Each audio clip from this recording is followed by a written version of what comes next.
This is the Big O Show. This is the Big O Show. This is the Big O Show.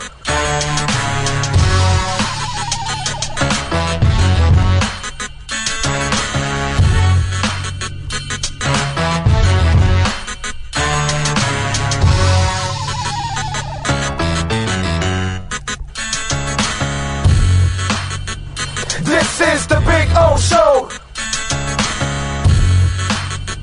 This is the Big O Show.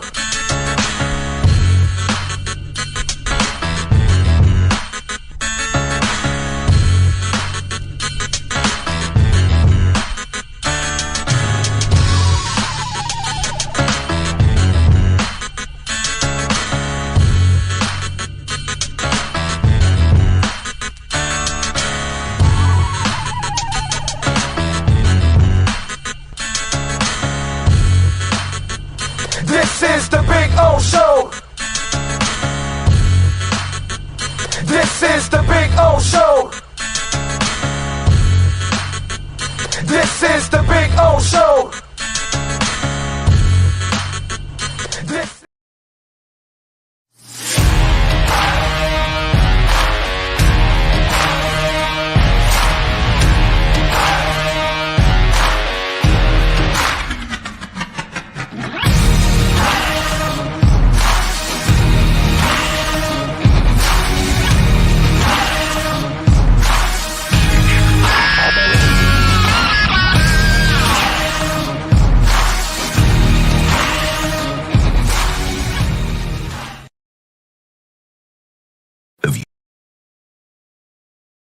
The viewpoint, statements, or beliefs expressed on the following program by the host, guests, or callers are not necessarily the opinions of FantasyXS.com, Media Group Inc., ownership, management, sponsors, or website. When it comes to South Florida sports teams, very few in the media have witnessed, lived, and covered it like the Big O. Let's start the program dedicated to your favorite South Florida teams with a passion that's unmatched. The Big O Radio Show is on. Here's the Big O.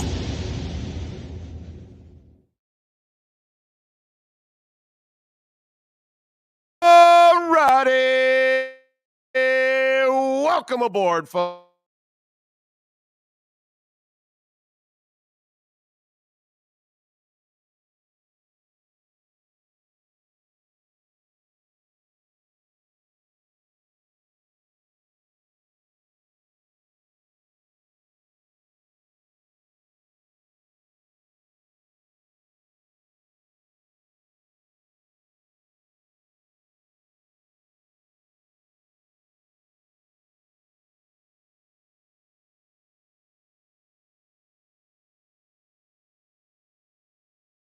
The world of sports, you know what I mean? We got Dolphin fans waiting for the Tyreek mess to get cleared up.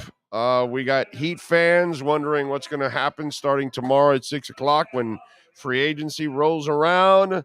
We got Matt Verderame today at 3:30. We got Alan Poupart joining us at 4:30. So we got a bunch of stuff out there. So we got some things to talk about. Big O, your chant turned off the audio. Okay, now we're back. Okay, so I don't know how much did they miss or whatever, but anyways. Okay, all right. So anyway, we're back, and back from Atlanta as we saw The Cure 2 straight nights. It was absolutely awesome. They did 8 different songs last night from the first night. They're in Tampa tonight, man. Wow, that's 3 straight nights where they do 29 songs a night. Okay. So that tells me also that they have multiple semis, because there's no way you tear down in North Carolina and then travel to Tampa and then build it back up again for tonight. So that means you have another setup already going to Tampa. And what it is. Where were they before Atlanta? In Atlanta. Yeah. But before Atlanta, where were they? Were they I forgot. East Coast, or was it somewhere?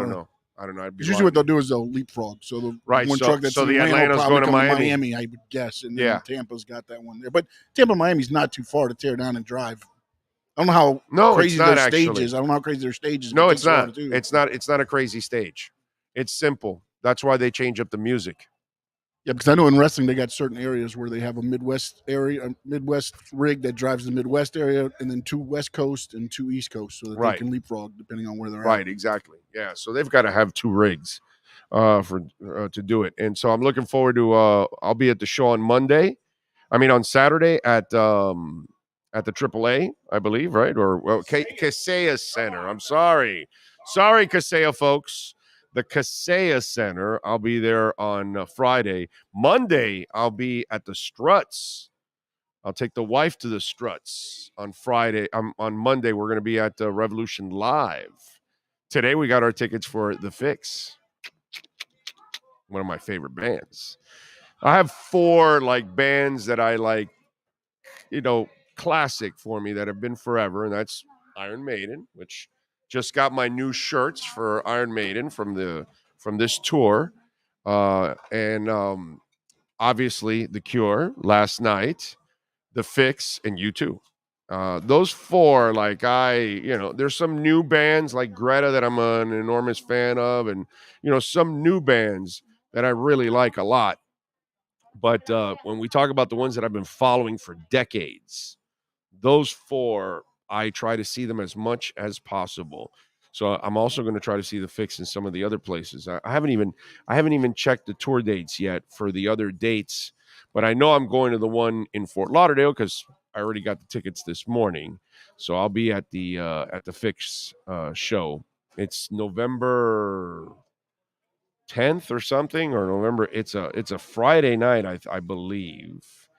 I'm correct here. Let's see. It is November 10th, a Friday night at 7:30 at the Culture Room. I'm sorry, The Fix is at the Culture Room. I said Revolution Live, Culture Room. So even better. I love the Culture Room. It's one of my favorite places to go see a rock act. Love seeing live shows there at the Culture Room. It's a really, really cool place. What else do we got going on? Man, can I congratulate people because we don't do this enough in life.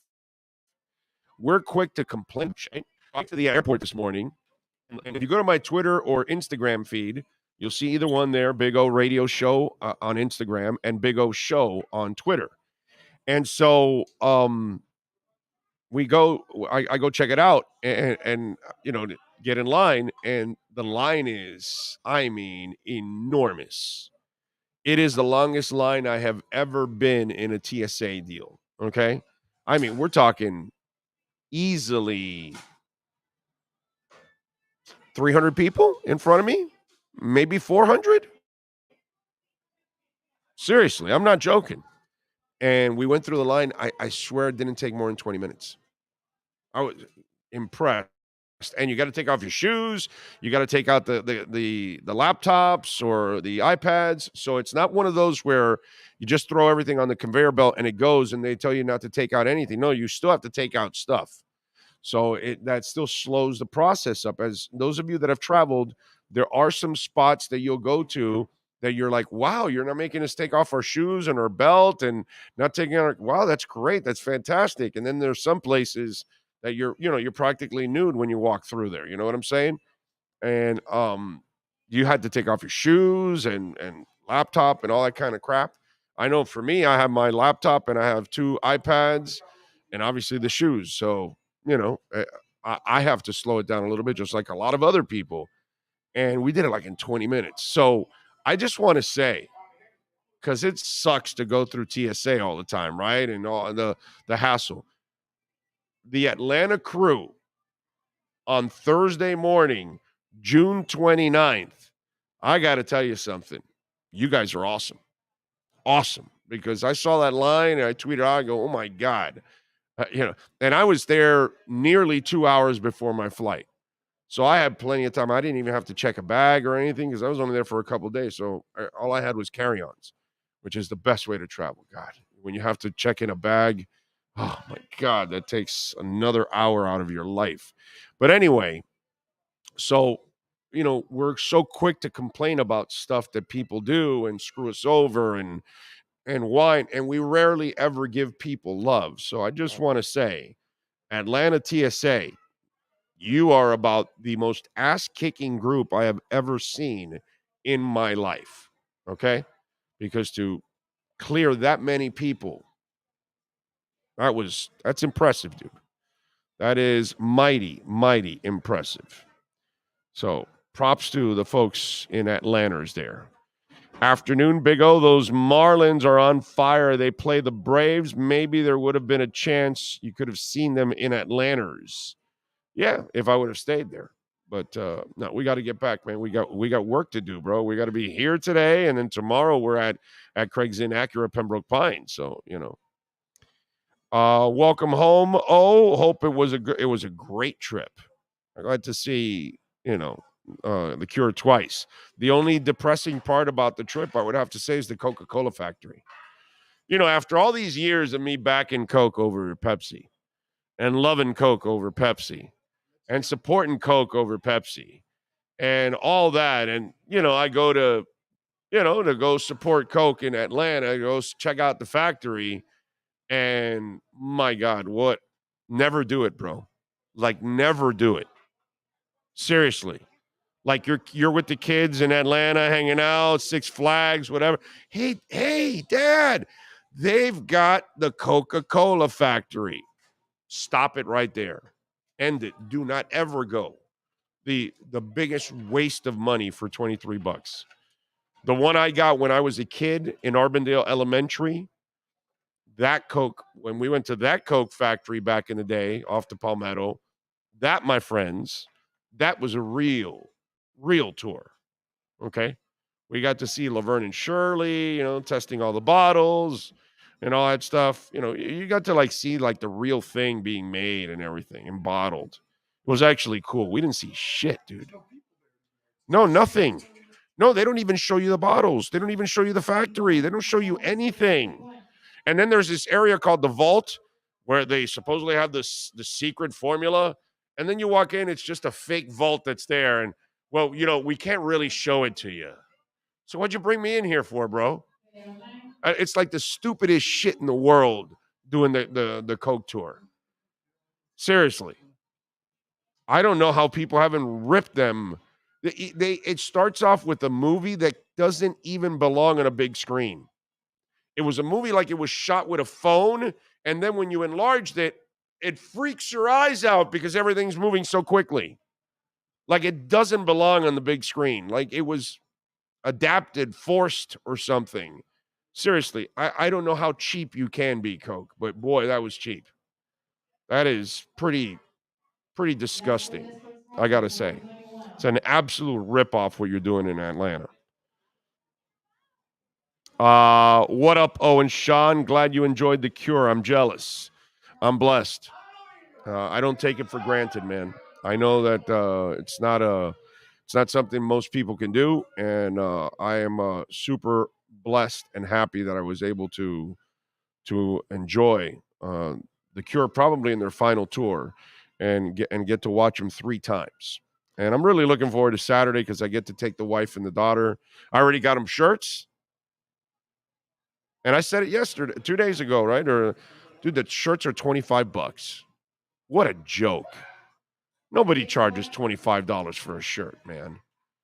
Not in bands like that. It's usually 35, 40, 45, 50, 60 bucks.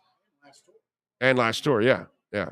And the dude got us back $30 of service fees for each ticket.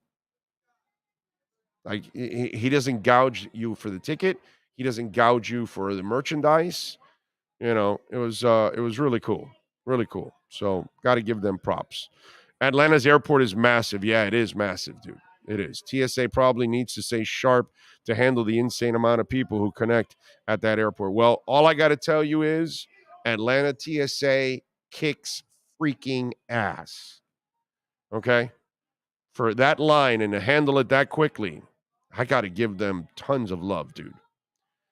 No, I don't have global entry. I used to have it before the pandemic when I used to travel a lot. Now I'm starting to travel and I haven't gotten it yet. But yes, today it wasn't so bad. As bad as I thought it was going to be, it didn't end up being that bad. So for the price, you could have gone to the Georgia. I already did the Georgia Aquarium. That's why. So I already have done all of that, my man. I've been there, done that. I did the College Football Hall of Fame, the aquarium. I've done most of the stuff there in Atlanta. The only thing I had never done was the Coca-Cola factory, and that was Grieper's idea, and it was a terrible idea on his part. I love my man Grieper. He's best friend of mine, but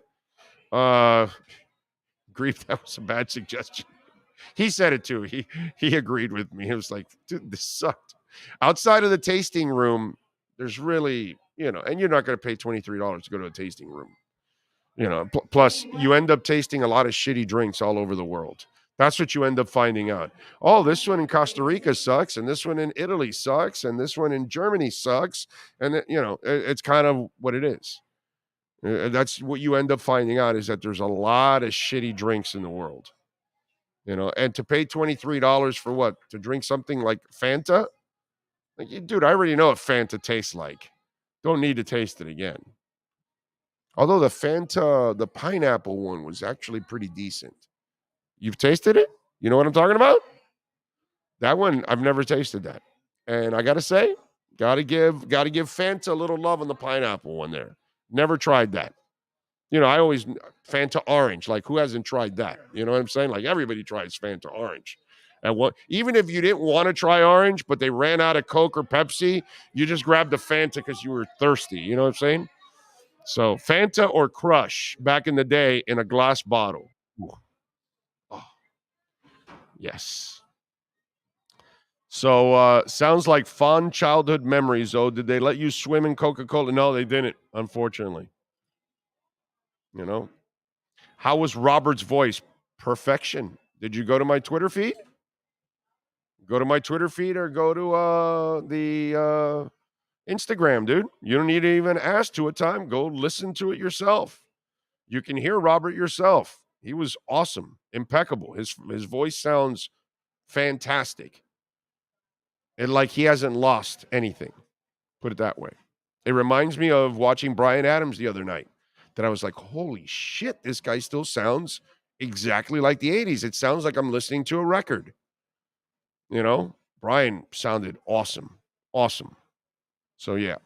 Ray says the Atlanta airport is one of the busiest airports in the country. On top of it being the 4th of July weekend, that is some great stuff that you made it safe and on time. I did. But again, props to Atlanta TSA. Props. I've never been in a line like that. And to get us in and out that quickly. Yeah, that was impressive. Got to give them love, man. You got to give people credit when they deserve it. People that work hard every day for their money, they take a lot of shit from people constantly because it cannot be easy working in TSA. And those people this morning in Atlanta were studs, absolute studs. So if anybody out there lives in Atlanta, knows anybody in the TSA department, tell them that I said, not that it matters in their world at all what I say, but it was a pleasure, okay? To watch you run 400 people through there in 20 minutes, that was studly, okay? Studly. Anyway, let's get to it. Matt Verderame is ready to rock and roll. Let's talk a little NFL. Let's talk a little bad news with Tyreek Hill. Let's do it. With more than 62 years of litigation experience handling insurance disputes, Welton Rayom is committed to resolving even the toughest insurance claims quickly. At Welton Rayom, they don't get paid unless you win. They handle complex personal injury claims caused by the fault of another in both state and federal courts. They handle auto, trucking, motorcycle, slip and fall, and bicycle accidents. Call 954-966-4646. That's 954-966-4646. Welton Rayom can help.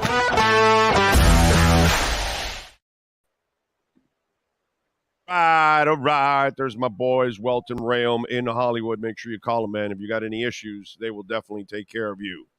How you feeling, baby? You feeling better? I know you're a little down on the weather there.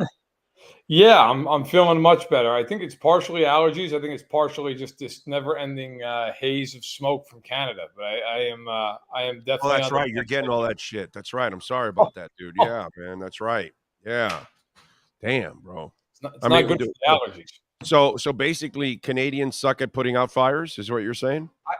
I have real questions about the methods that are being used. Of course, I also know absolutely nothing about it, and so I'm not going to question them in a serious way. But yeah, like what?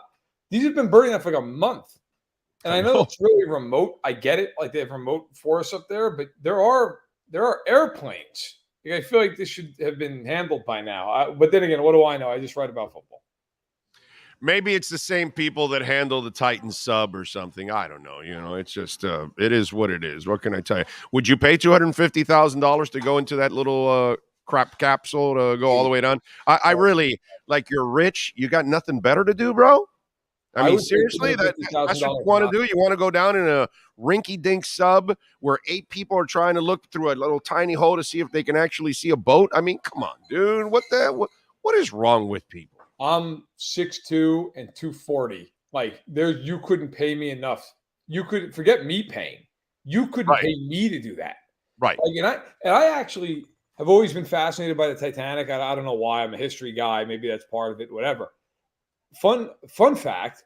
And I might screw up the relation here a touch because it's a story that's been passed down about 100 times.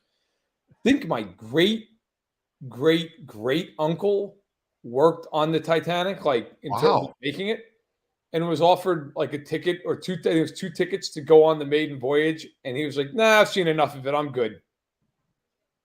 Good choice by him. Yeah, good choice by him. Did he give you some lotto numbers before he passed away or something? Because he was gone about 100 years or so before. 100. Okay, no, but I'm just saying this guy can make good decisions. So when we talk about gut feelings. That guy right there, baby. That man made a good call. I always wondered, like, it also, like, not even to be funny, when he opened up the paper and saw that, he must have been. Oh my God! I mean, I'm sure he felt awful because he worked on this shit, but also, like, can you imagine that? You were like, yeah, 2 tickets, sure, nah, I'll pass, and then you read that, however, 2 weeks later. Yeah, that's nuts, dude. That is crazy stuff. Yeah. All right. Again, we got to see the video, but as the police report comes out and the story, and obviously you had Tyreek part of Kansas City, so you have a little history. How disturbing is this? Because to a certain extent, he was doing everything perfect here, and he was relating with people and kids and really representing himself the right way. And if the story is what it is and how it went down, that, the guy smacked him, attacked him, insulted him by, offering him $200 to, shut up, which, by the way, that means, is Tyreek a shitty tipper too on top of all of that? Because I think you would give up more than $200 if you're trying to keep somebody quiet. But anyway, it just kind of becomes a little disturbing that he hasn't learned from some of his mistakes in the past. Well, look, right now, as you point out, all of its allegations, right? So we got to see how it all shakes out. That being said, if the allegation that he offered this guy $200 to keep quiet is true, if I'm the NFL, I'm as pissed off about that as any other part of this story. Like, if all the allegations are accurate and you did this, and then you tried to pay some guy off with a couple of hundreds. Now, if I'm the NFL, I'm asking myself, like, have you tried to pay other people off to do the same thing, to be quiet about it? I mean, let's put it this way. I'm investigating that thoroughly, okay? Yeah. And on top of that, if the allegations are true, I'm also looking at this if I'm the NFL, and I'm saying that is such an unbelievably avoidable situation. Exactly. There are times, not that it makes it right, but like where an NFL player is harassed at a club, harassed out in public, and the guy snaps. Not okay, can't do it, but it's more understandable, at least from a human level, than it is to just say, well, what was happening here with Tyreek Hill? Why did this happen? And let's also be real.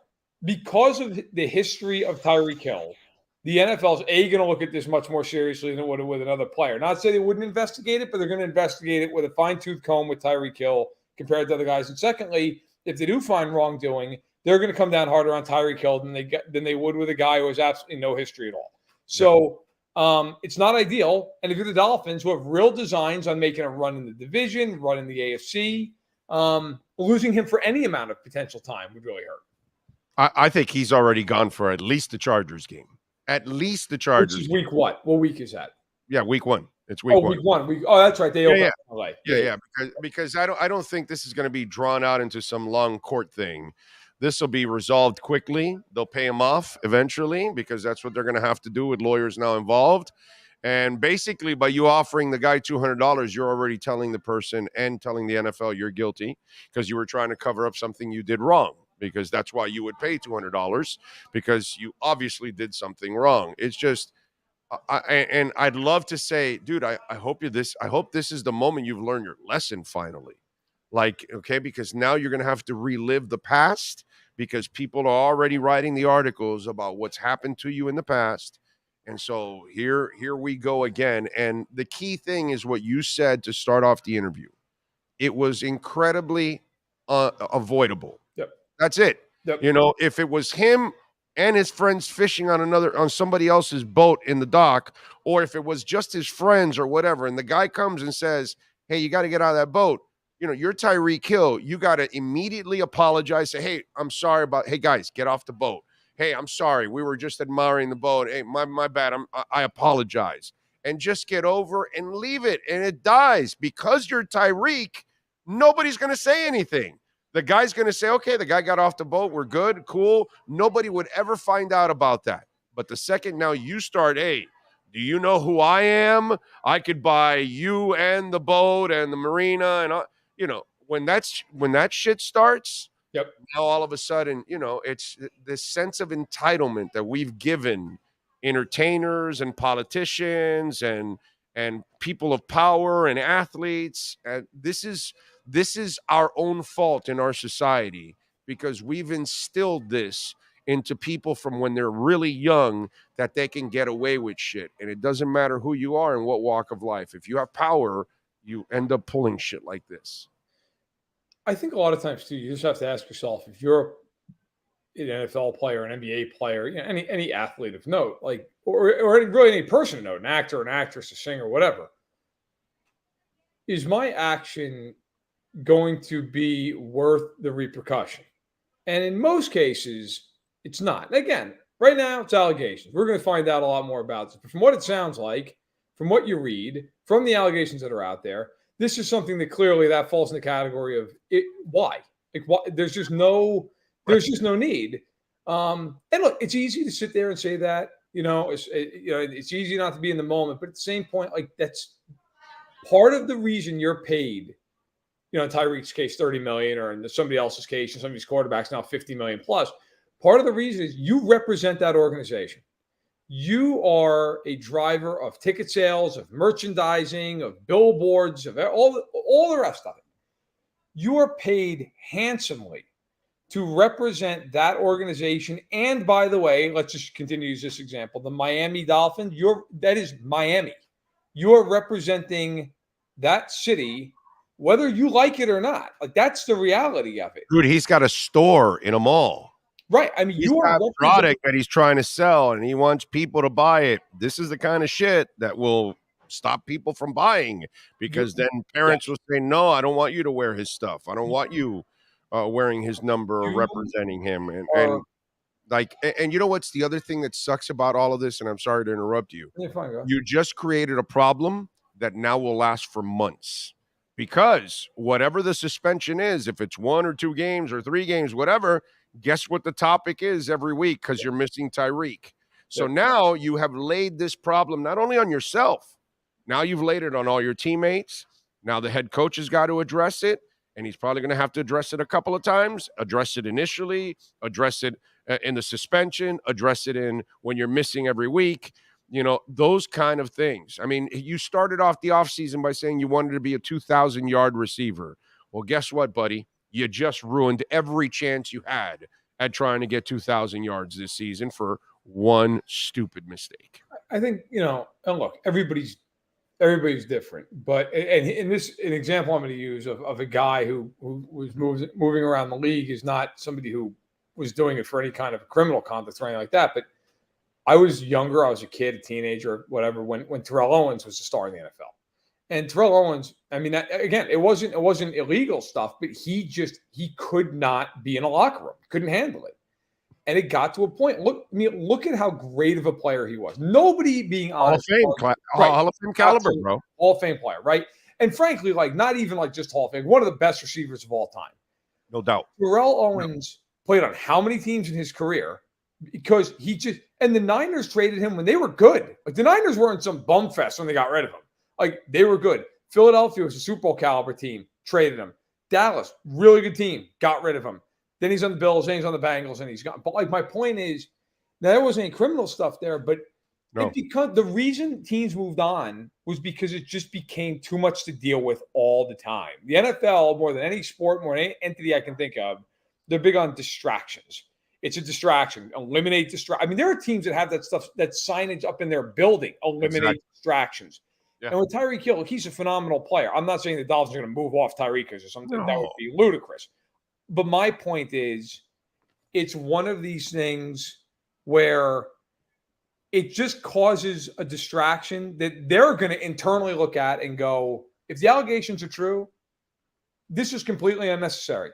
We didn't need this. You didn't need this. And by the way, we're in a really damn good division, and one game could be the difference. Right. That could be the difference between being a 2 seed and a 6 seed in the AFC. Amen. Everything matters. Yeah. No, that's a great point on your part. That could cost you a game, missing him. I mean, you have enough weapons that you should be able to win, but obviously missing Tyreek changes, the complexion of your offense. Changes how teams are going to guard Jalen Waddle. Yeah, if let's just say he's out game one. If you're the Chargers now, you're like, all right, we're going to roll the coverage over Waddle. Bracket his ass. We're gonna. So now all of a sudden you don't have Hill, and now you have a very limited version of Jalen Waddle, because it's like, well, we're not going to let him beat us. Right. Whereas and he's not going to be throwing into double coverage all the time like that. Yeah, that's true. And so now all of a sudden it's like it's just cascading effect. I always look at that in baseball. When sometimes a team puts like one more big bat in the lineup, and now guys that should be hitting fifth, like they're hitting fifth instead of fourth because you've added that guy. All that stuff, sports have a cascading effect. And, if they do have to miss Tyreek Hill, that certainly affects Waddle, which in turn affects Tua, which in turn affects the rest of the team. Yeah. Yeah. I hope all this reporting is wrong, but man, if they're reading straight off the police report and this ends up being true, man, this is just going to be bad news for the Miami Dolphins. So Tyreek said that he wanted to be the 2,000-yard receiver, the first one to ever do that. Yeah. Well, Chris Jones just made his own prediction. He says he wants to be the defensive player of the year. And when I saw that, I looked at it a little different than the average person would. And maybe you're going to look at it the way I did. This is a team that has accomplished everything it could possibly accomplish. Chris Jones has accomplished everything he could possibly accomplish. Yes. Michael Jordan used to find things to motivate himself, make shit up that people were saying that he couldn't do this or couldn't do that. Lots of athletes have done that over time, that they use things to be motivating factors. Yep. To me, that's what Chris Jones did. It's not so much that he wants to be that he needs to be the defensive player of the year, but I think the Super Bowl is something he's already done, twice already. Yeah. So it's like, who he is. He's the Pat Mahomes of defense on that team.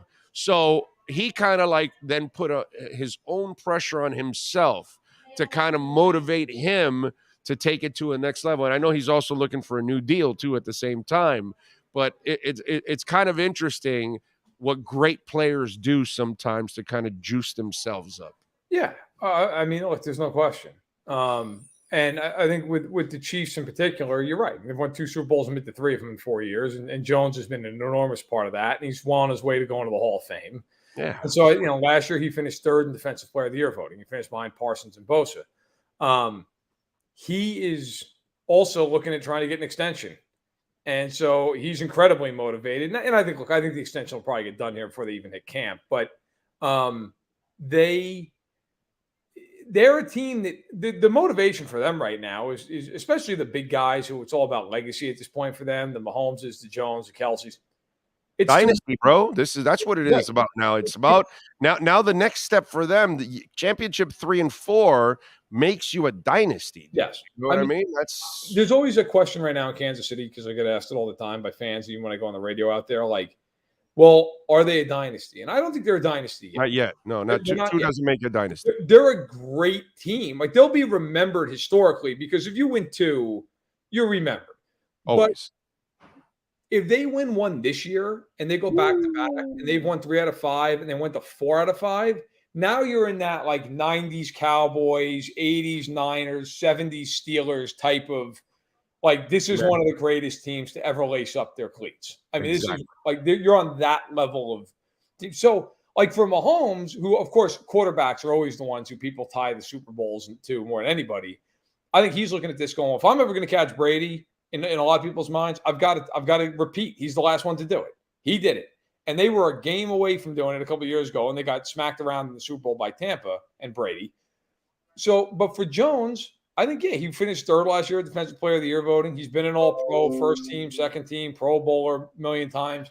Yeah, I think absolutely the mindset now is like, well, I'm going to do the one thing I haven't done. I'm going to be the MVP of defense, essentially, as that award now always goes to the quarterbacks. Yeah, it's going to be interesting to see if he does go for Defensive Player of the Year. Who knows? Maybe a Miami Dolphin could be challenging him also for Defensive Player of the Year. There's a couple of guys there that could also have those kind of seasons. The players that got suspended, one's already a free agent. Now the other 2 got cut. But I mean, you hear about the Rodgers kid, and he's winning prop bets on his teammates rushing numbers. It's like I think it was Schefter or somebody putting out that news about suspending the guys, this, that, and then some idiot retweets, well, either make it legal for everybody or allow them to bet. And it's like, and then I tweeted back to the guy from the I don't get it department. Oh. You know what I mean? It's like, brother, athletes you can't have them betting inside a facility, even on another sport. Why? Because athletes know each other, bro. And they can make a call to each other and all that. And so no sport, whether it's baseball or football or basketball, wants to be involved in this shit at all, because everybody knows from the whole Black Sox era, which happened well over 100 years ago, and we've never forgotten that. And then everything else that's come after that in other, instances where there's been some level of deceit or cheating or anything like that. Leagues don't want to be tied to anything like that. And, players have to understand that, dude, you want to make a bet on something that's not your sport, brother, just go away from the facility. Don't get the league involved. That's all they're asking. Not that difficult. I'm going to be honest. I have zero sympathy for any of these guys who get popped for gambling. I agree. I mean, if I have to see one more person, it's a fan, an analyst, somebody in the media who's like, it's not fair these guys getting popped for gambling when the leagues are taking in money from gambling, or when you look at a guy who gets suspended for 4 games for bad behavior off the field for whatever the infraction is. But it's, why is it a season? If you don't understand that, you shouldn't cover the sport. Right. Like, I can't express, like, the NFL has to maintain its integrity. If you don't think, if the fan doesn't think the game's on the level, that is the end of the league. Okay. Yeah. It is roller derby from that point on. You cannot have that. So all these dudes getting suspended, you deserve to be suspended. What are you doing? You're told by every team in the league repeatedly. There are signs. There's a sign. Yeah. Inside the locker, every locker room has it. Not gamble. And if these guys do it, you're a prop bet on your running back. What are you doing? Dude, you and I have been going into locker rooms for years. What are you doing? Leave the facility all the time to go get some food and come back. Yes. Brother, get in your car, go get your food while you're in the drive-thru or waiting. Bet on the Clippers. And there you go. That's it's it. not hard. And I like this idea that like these guys somehow are being unfairly treated. I'm going to tell you the next step of all this.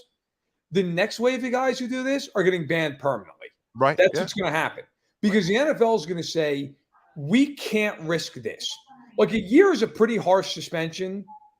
The next step is going to be zero tolerance, one and done. You're out. Because to me, the NFL, the NBA, any of these leagues, you can't have this. Now, I will say this. These leagues have also brought this to some degree on themselves with the amount of gambling they are just waving in with a baton.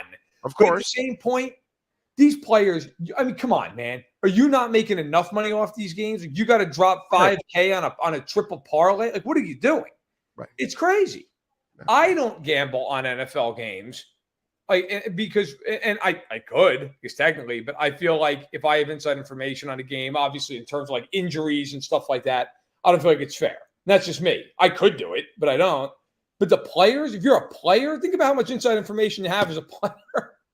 And then you're involved beyond just being involved in the game, how much you know. So like you can't, it's not right. Yeah. No, it's to me, it makes zero sense. And it's just a bunch of laziness too. And then the Rodgers kid, when you're betting on your, on the NFL and on your own team and all, I mean, that is just catastrophically stupid. And that guy, a year from now, maybe he's not even let in a year from now, but either way, teams are going to look at him and go, this is not the brightest bulb in the chandelier. I don't know if I want to bring this guy in because he might do the next stupid thing.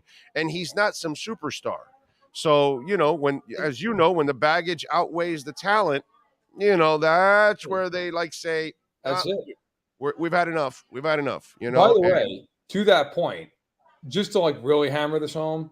So let's say that he's a defensive player, okay, who got popped. So let's say there's a situation where he bets on Jonathan Taylor to hit the over on his prop, and it's 99.5 rushing yards. And Taylor's at 95 and he took the over. Maybe if they're winning by 3 scores, maybe he misses a tackle to let the guy in the end zone so that the Colts get the ball back and Taylor's got to run 3 or 4 more times, right? Like, right, yeah. You cannot have it. You cannot have it. I have no sympathy for any of these guys. You bet on the NFL, you knew damn well you're not supposed to bet on the league, and you deserve what's coming, and they're getting what's coming right now. It's the Airplane movie all over. Shane, they bought their tickets. They knew what they were getting into. Yeah. I say, let them crash. So yeah, it's what we got going on. All right, what do you got going on SI so folks can check you out, my friend? Yep, previews keep rolling. We got those going. I think through July 18th. So every other day, I'll have a preview going up. 32 teams in 32 days. Gilberto Manzano, my great coworker, also has them going up on the other dates. Yesterday, we published my piece on Jordan Love. I did an exclusive interview with him. I went up to Green Bay, spent time with him and some of his teammates. I really enjoyed that. You can check that out on SI.com. And if you can't find it there for whatever the reason, you just Google my name and SI and you'll see it there. Next week, I have a piece coming out also from when I was in Green Bay about Aaron Rodgers and Green Bay, the city of Green Bay's relationship with him now. I got to tell you, that's what's probably one of my favorite pieces I've ever written. I would encourage people to check it out. It's really, really, really interesting. Like, I know people are Rodgers out with news. This is more about like fans and their heart and the city of Green Bay. It was a lot of fun to write that piece. So those are some of the things coming out in the next few weeks. I'm literally booking my training camp tour as we speak. So they love them over there. They love them over there, right? You know what? It's more mixed than you'd think. Really? Yeah. Because it's not like he asked out like Favre did. So I kind of got it with Favre and all that, and the rift between him and the GM and all that. So it was kind of tough. But with Rodgers, he was kind of booted out. I know he's said some stuff in the past, whatever. But I would figure that he would have a little more love than Brett. But Brett was better at connecting with fans because of that energy he brought to the game. That kid energy that he had, yes. Like when he was, and I think that's something that resonated with people too at the same time with the average person. I would agree. I would agree with all that. I think Rodgers definitely has a little bit of a better standing right now at the moment, but there are some people who are, who really are Yeah, pretty upset about it. It was very interesting to walk around the city. Dude, Favre wanted to go play for Minnesota just to kind of stick it back at them. That didn't go well. Yeah, dude. Yeah, that's what I'm saying. It's just like I got to figure that the Rodgers thing, and it's weird how these relationships with these two studs didn't end well. You know what I'm saying? It's kind of, it sucks, dude. It sucks that happens, that Montana has to leave, and that this happens all the time to the great player, that they can't just, retire with class and dignity with their team. There's, in marriage, it's till death do us part, and you try to stay committed and you fight through adversity and all those things. But in sports, my brother, there is no death do us part. No, it's at the end of the contract do us part. I mean, if Brady and Manning couldn't retire with their teams, Gretzky, bro. I mean, 4 teams, Wayne Gretzky, 4 teams. Like, are you serious? I mean, you're like, you're Edmonton. How in the hell did you let him go in the first place? You know what I'm saying? It was like, these are the kind of things that are just absolutely crazy, man. Derek Jeter's the rarity. Yeah. The rare guy who just, but they're also in a sport where they had the money and they can outbid teams. And it's totally, New York. Right. Yes. Football, right. I mean, people don't even know or remember. Joe Namath finished with the Rams. It's just Johnny Unitas with the Chargers, right? I mean, it's, Willie Mays and the Mets, bro. I mean, those things are just wrong, man. When you see that, it's just like, no, dude, this is not right. It's not the way it's supposed to go down, but it is what it is. All right, follow him on Twitter at Matt Verderame and catch his exceptional work there at Sports Illustrated. And, of course, you can catch him every Wednesday normally. Today we just adjusted because he was a little bit under the weather. So it's all good in the hood.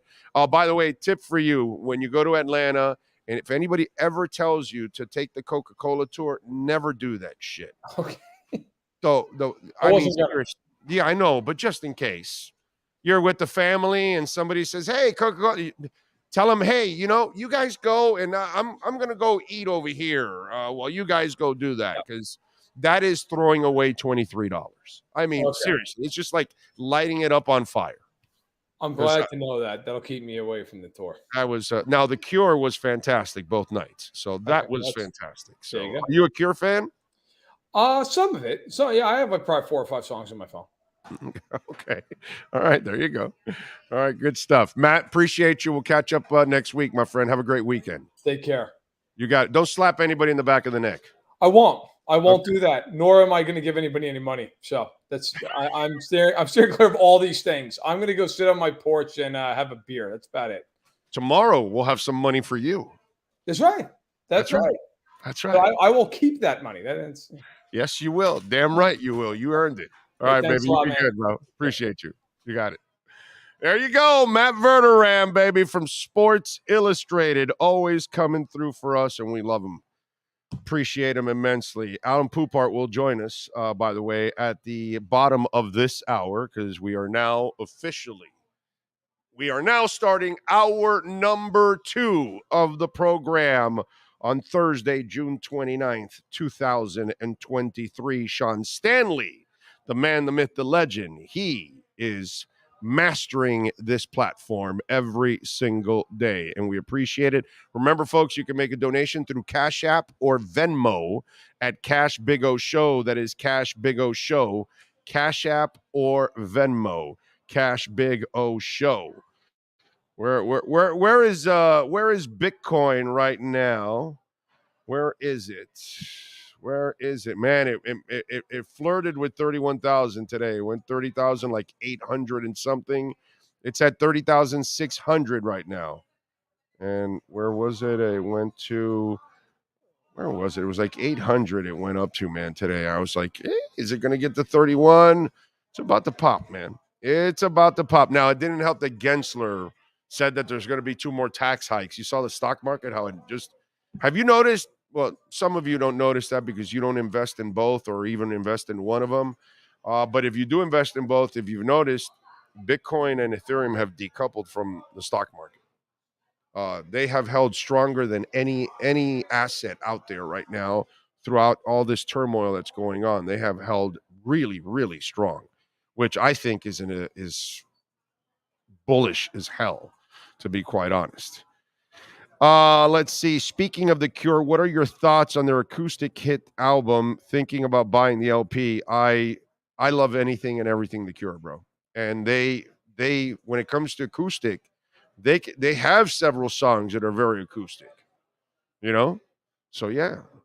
Tell me who doesn't love what can never come back. That's it. You hear that there's that guitar in there, you know. It's kind of like that Spanish feel of the guitar in it, and that's a very unplugged like song that you can do, and that's just one of many. So yeah. When you can sing like Robert, it's just going to sound phenomenal. Hill getting 6 games sets Jets gang. There you go.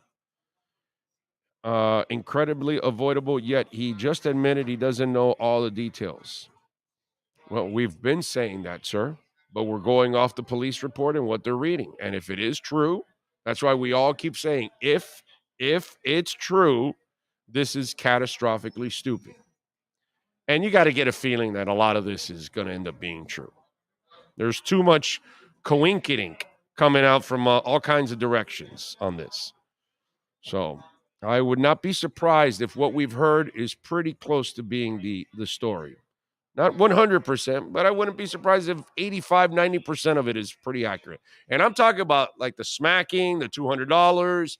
That stuff is too specific for it to be, off. So I'm terribly afraid that this crap is real and that Tyreek is definitely going to face suspension. There's no doubt.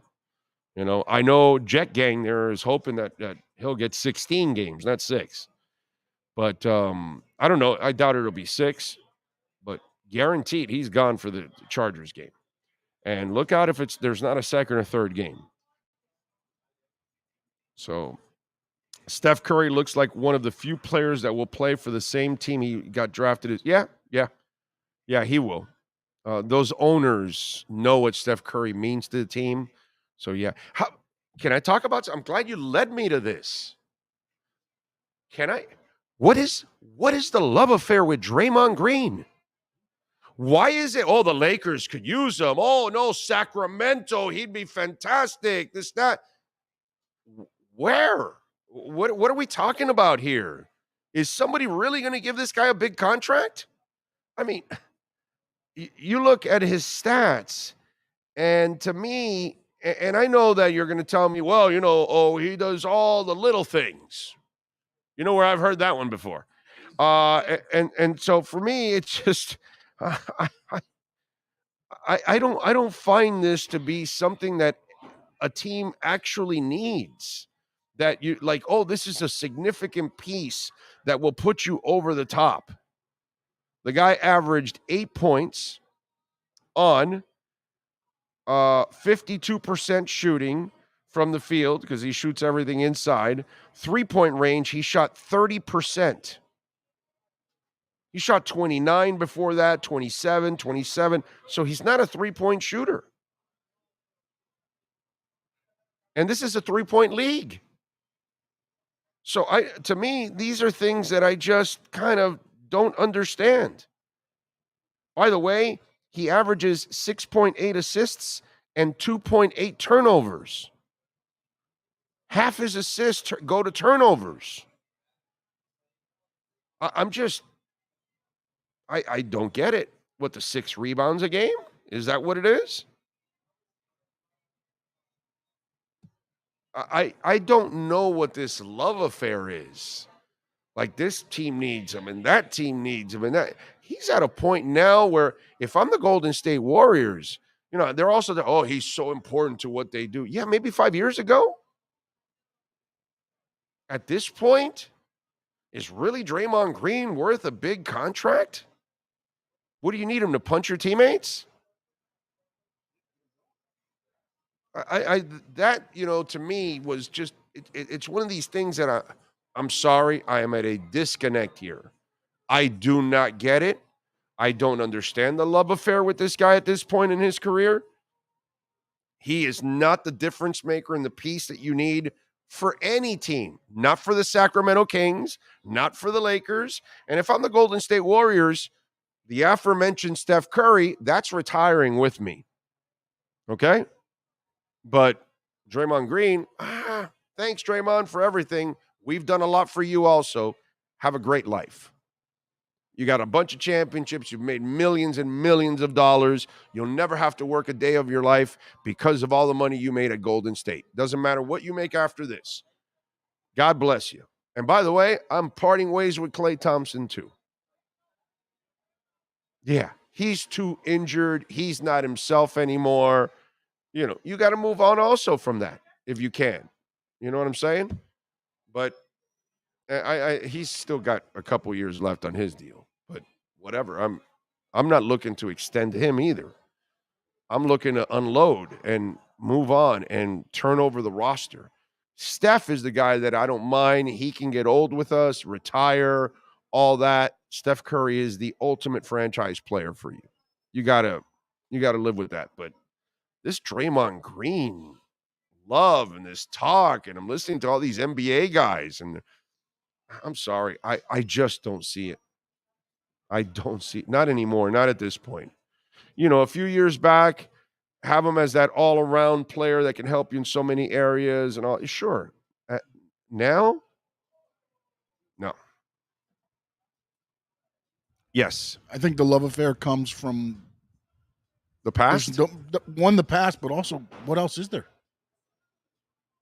You've got to come up with content. It's got to be the love affair with Draymond, because other than that, it's what Damian Lillard needs to ask out of Portland. Yeah, right. Well, there's who else you talking about right now, though? I mean, that's the thing. Yeah, I believe no, is why that's become more of the love affair. They're trying to push Draymond because he's probably one of the only ones that. And not that Miami had any shot at him, because they can't spend any money in free agency. But a bunch of you that wanted Vucevic, he's gone already. Gone now. Yep. You know what I mean? Not that they could afford him anyways. They could afford him, but they were never going to. They're a tax team. They can't go buy free agents anymore. They have to do it via trade, and they have to try. And their thing is not just via trade, but they want to unload salary in the process of all of this. And then most people don't want their salaries. That's the problem. Holy crap, says Karoon. Did you see the stuff that was used for the sub to function? It was on 60 Minutes. The guy used a video game controller to navigate. Took way too many shortcuts. No, Karoon, and this is the brutal part on my side, and it's just on me. I have very little sympathy for those people. I find it to be absolutely moronic what they were doing. The only person I really feel sad for is the son. The kid that was in that sub, that he was there just to kind of bond with his dad, because he didn't get to bond much with him. And I can't imagine what that kid was screaming at the end. You know, I kind of feel bad I feel really bad for the young man, because obviously he had his whole life in front of him. The other people are grown-ass men that can make their own decisions. And if you want to be a stupid-ass mofo that wants to pay $250,000 to go in that crap, okay, down to see the Titanic, which is just ridiculous, brother, go on YouTube. Like I've said 1,000 times, you can go see all you want from the Titanic on YouTube, and you won't miss a damn thing, and you won't die. So yeah, I don't have a lot of sympathy for that either. Brett Campbell says, show the people the new Fins logo concept. Oh man, I have to send it to Sean and all that, and I have to find it now too. You surprised me with that right now, Brett. Ray says, like you just said, the fact he paid to keep the guy's mouth shut proves he already did something. Yeah, I mean, you know. Big O, you and Sean are the gentlemen and the myth of the Southern sports talk world. Basically, you guys have perfect content for this forum, just like the German perfect pitch game last night. Oh, yeah, the Yankees. Yeah, German pitched a perfect game yesterday. That doesn't happen as much, man. It's impressive, dude. Impressive. Yes, I was talking about Draymond, Andrew. I don't understand the love affair. At this point in his career, if I'm the Warriors, I'm parting ways. Well, the Lakers want everyone. Oh, yeah, kind of like Dolphin fans. They want every free agent available. I don't get it either. Oh, he's loudmouth and isn't anything special on the court. I'm just waiting for the train wreck to happen if the Lakers ever sign Kyrie. I don't think they are, man. Nobody wants that guy. I know the Suns are going to talk to him, but they have no money for him. So it's just really, hey, yeah, we're interested, but you got to take a minimum deal, and he's not going to take that. Offering $200 makes it even worse. Ty Cheap could have at least offered something in the 4 digits. Ty Cheap.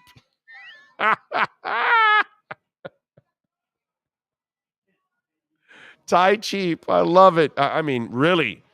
This tells me Tyreek Hill is a shitty tipper.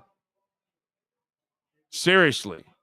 You're offering a guy $200 who you just assaulted? That's pretty stupid. It's insulting. You just told him you can buy the entire marina and the boat and him and everything, right? So you're going to give him $200? Well, dude, you can buy the whole marina.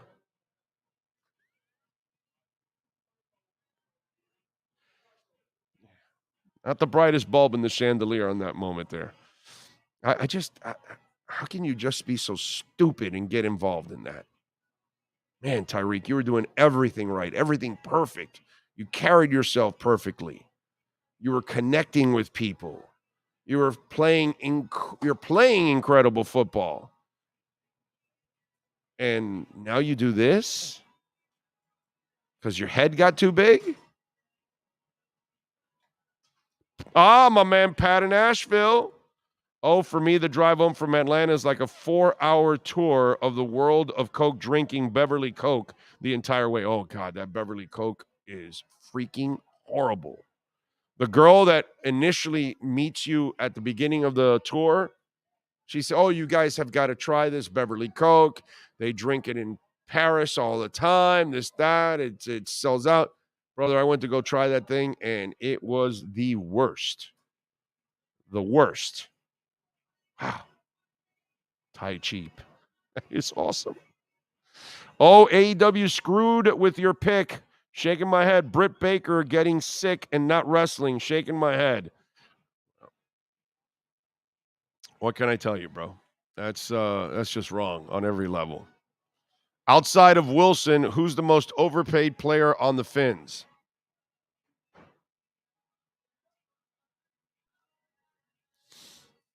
Brett always comes up with these damn questions. Well, dude, we have to go with Austin Jackson, right? Because he hasn't done anything. Noah Igbenogany also. Those are 2 first-round picks that haven't done anything. Noah Moore, because at least Austin was starting to show me something last year before the high ankle, and I really feel bad for Austin. I got to tell you personally, I am rooting big time for Austin Jackson this year. He's a good dude. He's handled the criticism. He doesn't point fingers. He never makes excuses, by the way. Never makes excuses. So I'm really rooting for that guy. But Sean, I mean, we got to go with Noah. First round pick and not doing anything. Yeah, I mean, he's a complete waste. That's sad. Like, you would think that something would latch on with Noah, right? That, hey, he's improving here. He's doing something. And, nothing, dude. No, it's the same player that got here in the first year. Same stupid mistakes, same mental errors, biting on double moves, can't find the ball in the air, doesn't have any ball skills. It's the same shit over and over and over again. So I'm going to have to, unfortunately, pick on Noah. So we got to pick on Noah. Yes, sir. Did you see what a fan did on Twitter? Well, there's lots of fans. Well, no, but they added Roger Goodell and said, I can tell you from a fact, there were 2 other players that gambled on their teams in the NFL. Right. Austin Jackson, Liam Eichenberg. He just sent that to Roger Goodell. I was just like, that's man. Funny. It's funny. That was good. That was good. That was a good one. It's a good one. You got to have a little sense of humor. You got to have some fun with it. Let's see. Got to build off of the good show, Frankie. I don't know what the hell they were trying to do. So what were they trying to do yesterday with the whole sickness? No, the sickness was Adam Cole actually missed the pay-per-view, her boyfriend. And then I guess she must have caught the cold or whatever because Adam Cole was back for the TV, but now she's sick. So Okay. The match got scratched. It's coming next week now. Okay. All right. You got to get that shit out because then she's passing it on to somebody else. Yeah. So yeah. You just gotta. I hated when people would go to work sick in our business. Yeah. Like you're coughing all over the mic and all that shit, and then the next person and you're touching the keyboards and all that.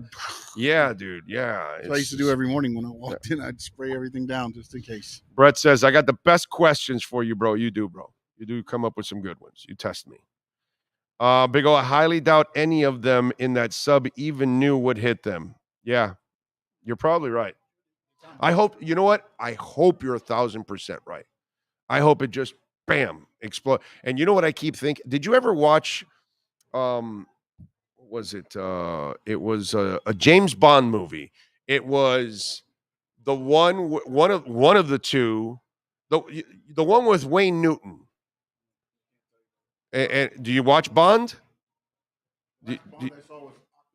Octopussy. Well, it was just after Octopussy because this is the second worst Bond ever, which, you know what, we kind of pick on him, but he did all right, bro. What's his name? Damn it. What's his name now? I'm for No. I'm talking about, I said the second worst. So I'm talking about, he only did 2 of them. God, help me out, please. He only did 2 of them. What's his name? No, not Pierce. Don't insult Pierce Bronson. Okay, I said second worst. No. He's got it. Timothy Dalton. Paco got it. Daniel Craig is the third worst. That's in my book. Some of you like Daniel Craig. He doesn't have any personality. So to me, he's the third worst. George Lazenby's the worst. Then Timothy Dalton, who didn't really. I think it was called No, it wasn't the Living Daylights. It was the other one. The one with the whole gas and Benicio del Toro, a young Benicio del Toro is in there. Well, there's a moment there where they caught a guy stealing money, right? I don't know if you guys remember that scene. I think it's in that movie. And then they throw him into that thing with the money. And he says, he wanted the money, because he was embezzling, he was stealing. And so they caught him, and so they threw him in there, and he's in there, and that thing is a pressure chamber. And it shows his face getting fat and explodes. And that's exactly what I keep thinking of with the sub. Long story short, when I think about those people in the sub down in the ocean, I keep thinking about the guy in that Bond movie that was trapped in that pressure cabin, and then in that little window you see his face and explode. It's almost like the guy from Scanners is just like, and then he makes your head explode, that kind of shit. View to Kill was the one right after. No, View to Kill is not. No, that's Roger Moore. The Living Daylights is it's the one after that. License to Kill. That's it. That's the one. License to Kill. Ray Sosa got it. You're talking about License to Kill, right? That's it. That's the one. Pierce Bronson, I have no problem somebody telling me Pierce Bronson is the best Bond, even though I think it's Sean Connery. But, to each his own. Now, I can't. Now, you tell me Daniel Craig, and we're having words. Okay? We're having words. Because you can't pick Daniel Craig over Sean Connery or Roger Moore or Pierce Bronson. Okay? Can't do that. Can't do it. Won't do it. Can't win with him. Can't do it. It's impossible. Just won't do it. I do like Pierce Bronson. I wish he would have done more Bonds. I think he does an excellent job. They said they were crushed within a millisecond. They didn't suffer at all, at least. Good. I hope so. You're the latest? They found pieces? Yeah, possibly. They're going to send it to get... Yeah. DNA. Yeah. The stuff that the fish didn't eat. I think Henry Cavill would kill as the next James Bond if he got selected. DC screwed him as Superman. No disrespect, but Sean Connery is the best Bond. That's my favorite Bond. Sean Connery. Timothy Dalton wasn't that great. License to Kill was one of the best James Bond songs. Shout out to Gladys Knight. Yeah, but it's still not better than A View to a Kill. That's a much better Bond song than that one. And the best Bond song ever is? Which one is it? What's the best Bond song ever? There's only one, bro. There's only one. To Live and Let Die. That's it. There is no other number one Bond song at all. I love Goldfinger. I love A View to a Kill. You know, there's a whole bunch of them that are really good. Okay? But nothing, but absolutely nothing comes even close to Live and Let Die. Greatest Bond song ever. Oh my God. That's the perfect Bond song. Okay. GoldenEye is nice. That's good. That's good music. I don't have a problem with GoldenEye. Isn't that is that Sheryl Crow? Is that the Sheryl Crow one? Not sure. But Live and Let Die. Oh, so good. So good. Daniel Craig has the best Bond movies, but he's not the best Bond. I disagree with you. I disagree. From Russia with Love is an excellent one. To Live and Let Die is an awesome Bond movie. And to me, From Russia with Love still holds up, actually. I think it's an excellent, excellent Bond. There's several good Bond ones. By the way, the Timothy Dalton Living Daylights wasn't bad, actually. I know Timothy isn't considered a great Bond or whatever. He's not as bad as people make it out to be. But I don't think that the Living Daylights, not the other one. The other one's kind of cheesy with the whole gas thing and, you know, all that kind of stuff.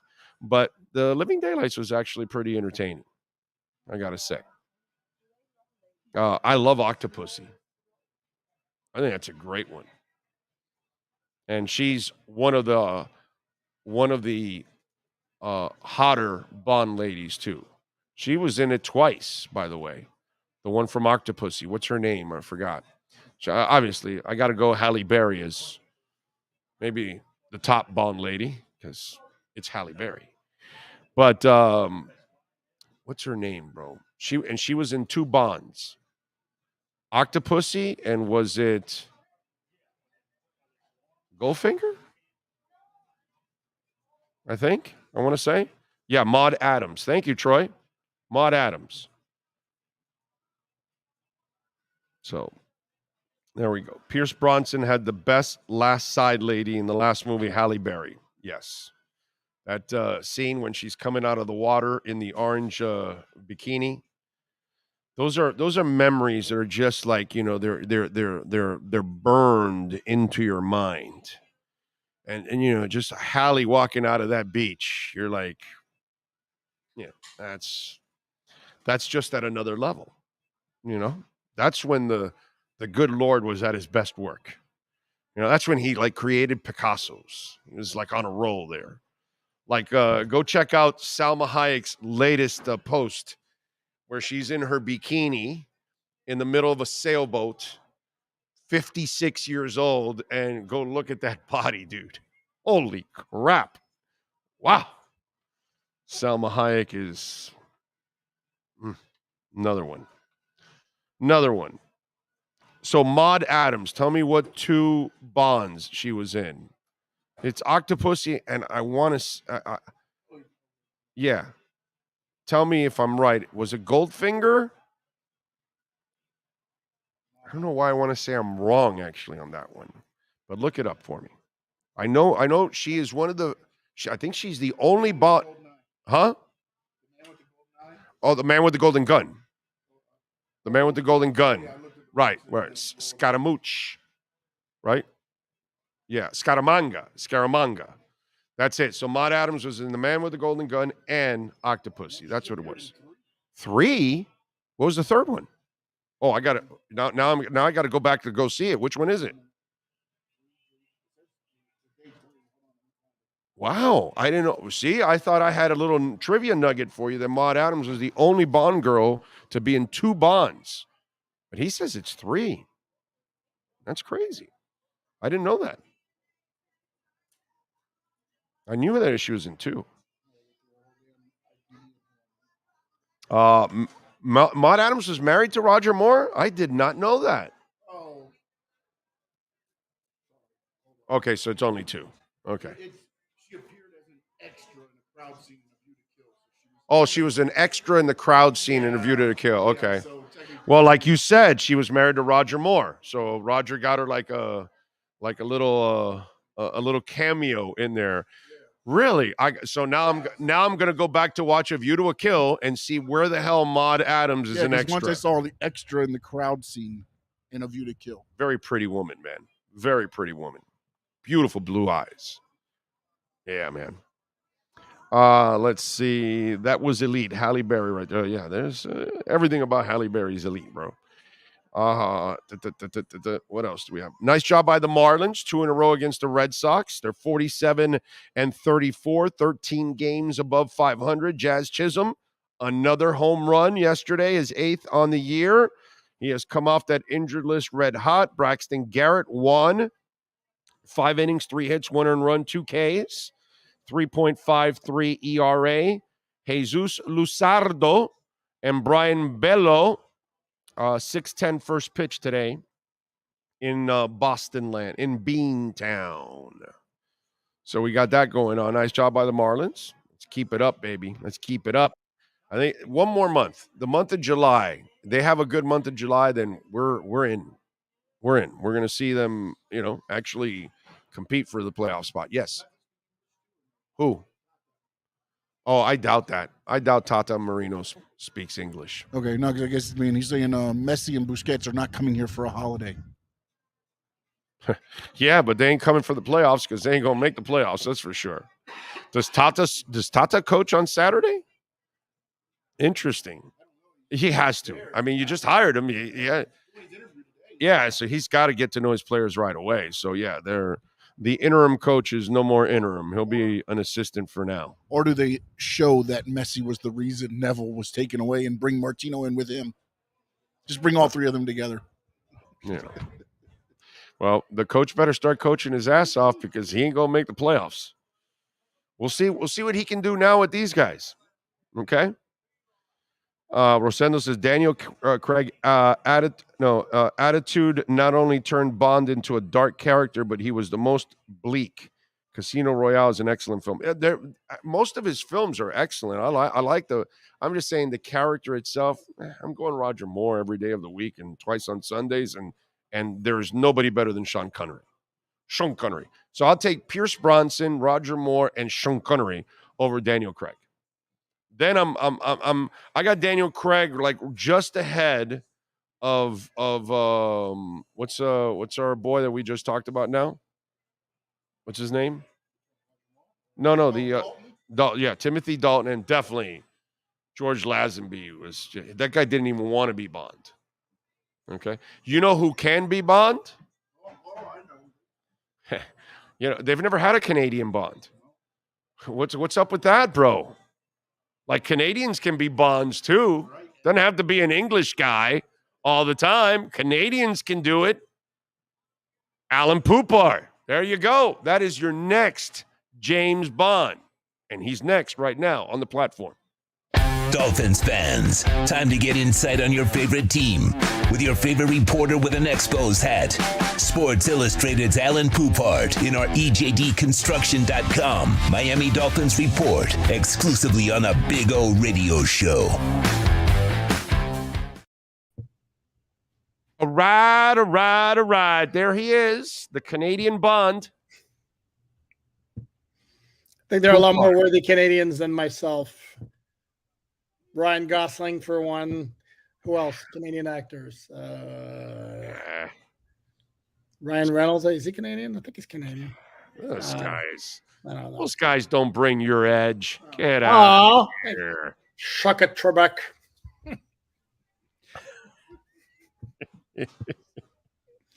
Who is your favorite Bond, by the way?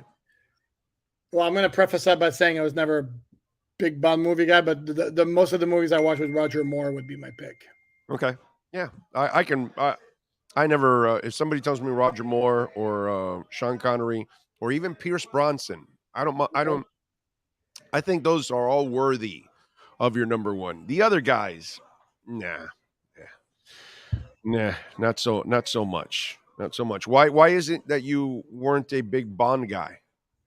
It's not my genre. So after a while, I like totally got away from like adventure type of movies like that where 17 million obstacles are going to be thrown in the way of the hero and he's going to go through all of them and wind up victorious at the end. And it's just, I don't know. I prefer comedy, a good drama, good documentary. Well, that's why you like Roger Moore, because he was actually kind of funny. Like he had a sense of humor. Out of all the Bonds, he probably had the best sense of humor of them all. So yeah, he was always kind of a guy that was kidding around. All right, the NFL has now asked and gotten into this investigation with Tyreek. I think they would. Yes. But the more we get to hear about this kind of stuff, again, we got to see it ourselves. But now you're reading the police report, and this just does not bode well. And if the video does match the police report, Tyreek's going to be missing some games. Which is what the Sun Sentinel reported, that they were saying that the video does support the allegations made by the boat captain and the employee. We just actually put up a story on alldolphins.com with the latest updates, and Omar did the latest update, did some research on it, and his research is the last time there was an issue of similar circumstances, it involved Pac-Man Jones, who got one game.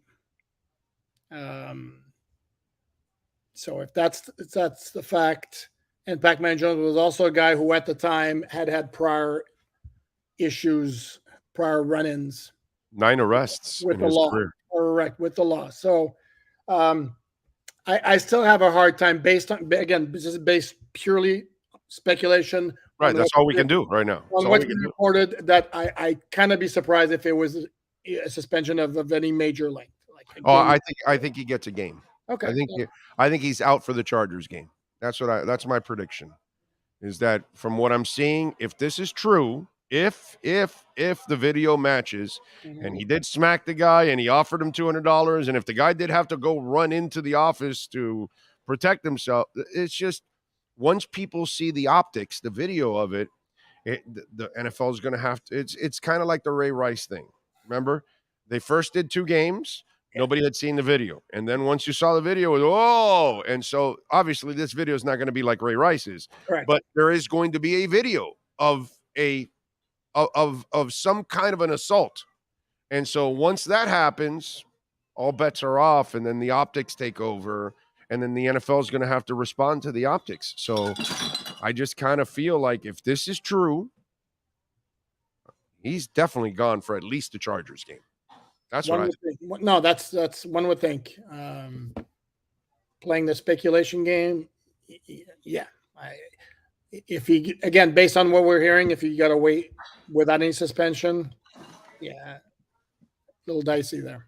Yeah, exactly. And the other thing that I was talking with Matt Verderame about this, and I'll do the same thing with you here.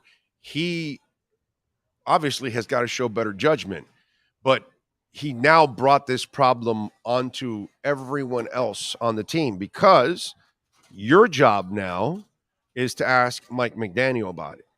And then your job will be, you're going to ask his teammates about it. And then if he does get suspended, it gets brought up again in that Chargers game that week that, hey, he's out and this, that, and then you have to adjust and all that. And so then it becomes another talking point. So this is something now that will have its own life now, because you have ignited it. So It's not just your own personal problem. You just brought it on to everybody else. Now everybody else has got to answer your questions too at the same time. Yeah, except my take on that, and I've been very consistent with this. My opinion changes on a lot of different things. Mm-hmm. I've already been consistent that the notion of distractions when it comes to professional athletes to me is way overblown, and they're not going to like having to answer questions. They will be asked questions. That's my point, that they're not going to like being, and But it's not that it'll have anything to do with you losing. It's just a pain in the ass that you have to answer it. That's all. No, yeah, but you're talking like the first press conference that Mike McDaniel does at the start of training camp. He's going to be asked about it. Probably the first or 2 days of training camp, they're going to be asked about it. First time Tua talks about it, he's going to be asked about it. More than likely, all of them are going to defer. No, it's going to be like, don't want to touch it. We're focusing on, what we have to do and all of that. And then a week later, and then if and when there's a suspension that comes down, that's going to be asked one day and then done. I mean, it's obviously a bigger issue for the Dolphins to me without having if they have to play a game or two without Tyreek. Obviously, it's not the same offense. Yeah, no, definitely not. It's we were just talking about it earlier that you'll bracket Waddle now. Yeah. Now you can bracket because you can't bracket either guy, and if you do, then you're opening yourself up big time. So now you will bracket Waddle, and then you're going to force everyone else, to beat you. So, and if you remember the Chargers game last year, the Dolphins didn't do a whole lot offensively, and their 2 touchdowns were 2 long plays by Tyreek, one on a long pass, and the other one when he picked up that fumble and ran around the defense. Mm-hmm. So, what happens with Cedric Wilson this year? How's that handled? Because you can't cut him, but you want to use him, but then again, you've got all kinds of other guys now, on the roster, and one guy in Chosen that maybe could end up taking your time, also overall. If you're the Dolphins, how do you handle that situation? Because, even Tyreek admitted last year that he didn't know the whole playbook. So I'm sure that was also an issue for this guy. And so you were, competing with other guys that already knew the system in Sherfield and Craycraft. So you were already at a disadvantage as a backup receiver. You're not getting the frontline reps so you can learn the offense. So now you're a backup and you're at a disadvantage. Now you should know the system in the second year now, like everybody out there, because a lot of players don't know the entire system in the first year. Okay, so now you should know the system. But everything's kind of established in front of you. And there are other plans, because that's why you bring Braxton Berrios here, because you figure he is a ideal slot type receiver. So if you're the head coach, you're going to have him on your roster, Poop. So what do you do to try to maximize it, at least while you have him on your roster for one more year? Yeah, I'll be honest with you. As I sit here right now, I have a hard time seeing him taking snaps away from Hill, from Waddle, from Robbie Chosen, from Braxton Berrios. Right. And I get it. I might even make the argument. I think the Dolphins, in an ideal world, might prefer. I think Eric Ezukama has a different skill set that is more different from whatever else they have, as opposed to Wilson. I think right now you're looking at a very expensive insurance policy where he's at the back of the roster. If somebody gets hurt, a wide receiver, they have some injury issues there, he steps up, he gets a chance. Or suspension. And if everybody's healthy, I have a hard time seeing him getting a whole lot of snaps. I really. And well, he might get some in week one, right? He might get some in week one. If Tyreek is out, then maybe he shares a little bit there at that point, right? Except he's still an option after Waddle. Waddle, no, but it's the other guys. It's Chosen and him, really, because it's not a slot thing. They're not going to play him in the slot. I think they'll play him on the outside. It'll be him or Chosen filling in for Tyreek. But it'll probably be Chosen at the moment, because Chosen's the one that's looked much better. And he's also a more established kind of guy. And in the meantime, while all of this is going on, the Dolphins are going to be monitoring what's going on around the league, hoping as much as you hope for another team's bad luck, but that there are injuries that hit a team hard at wide receiver and they get a phone call for some team ready to bite the bullet and take on Wilson's contract. Yeah. Yeah, that would be nice. I doubt it'll happen. And I think it'll be I think they can unload him, but they're going to have to do it in the way they did with Ryan Tannehill, where they picked up some of the salary in order to get the draft pick. And I think you might be able to do that with Cedric. Nobody's going to take on his whole salary. There's no way, because he never got to prove himself with the new contract. So nobody's going to pay you since you haven't proven it. But I think the only way that you will be able to unload him is where you're going to have to pick up. You're going to have him on the roster anyway this year, right? Taking up a roster spot. Well, if you can pick up 60% of his salary, but yet free up the roster spot, then that at least alleviates a headache for you. You know what I mean? And yeah, I think I mentioned that earlier, that I wouldn't be 100% shocked if that's what they wound up doing, especially if they like the progress that Ezukanma makes in training camp too. Yeah. Because they really like, I know McDaniel really likes River Craycraft. And right now, River Craycraft is number 7 if they keep Cedric Wilson. Right. So I could see a scenario if they really like what Ezukanma is doing in camp.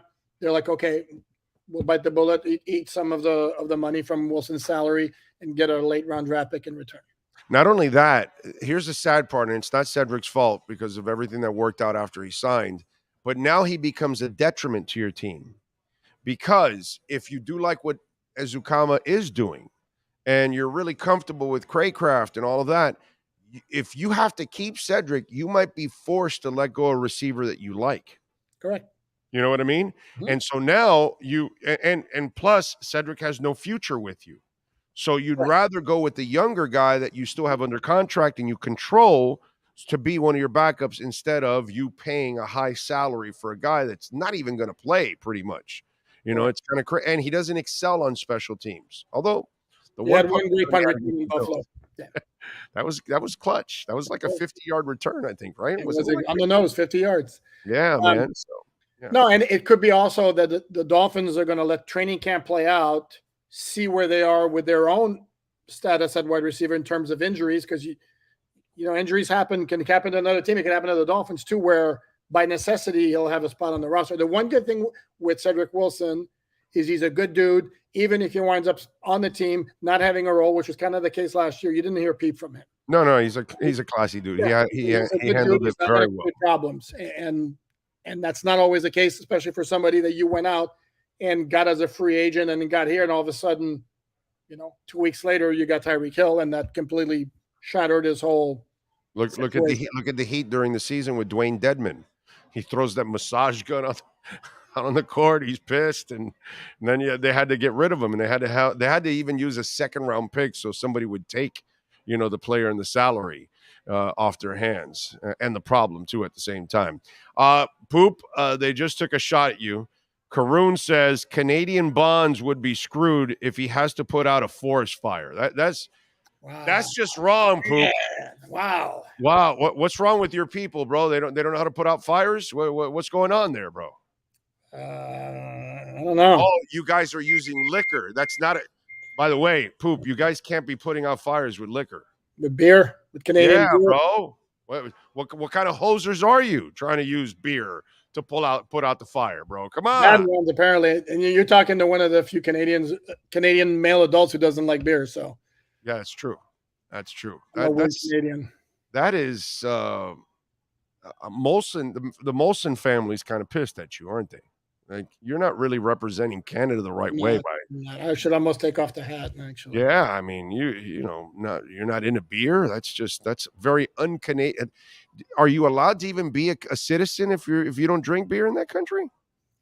I had a little hearing where they were threatening to take away my citizenship card, and that's why you're really here in South Florida, isn't it? That's because you didn't drink beer, and they said no, you can't be here. They kicked me out.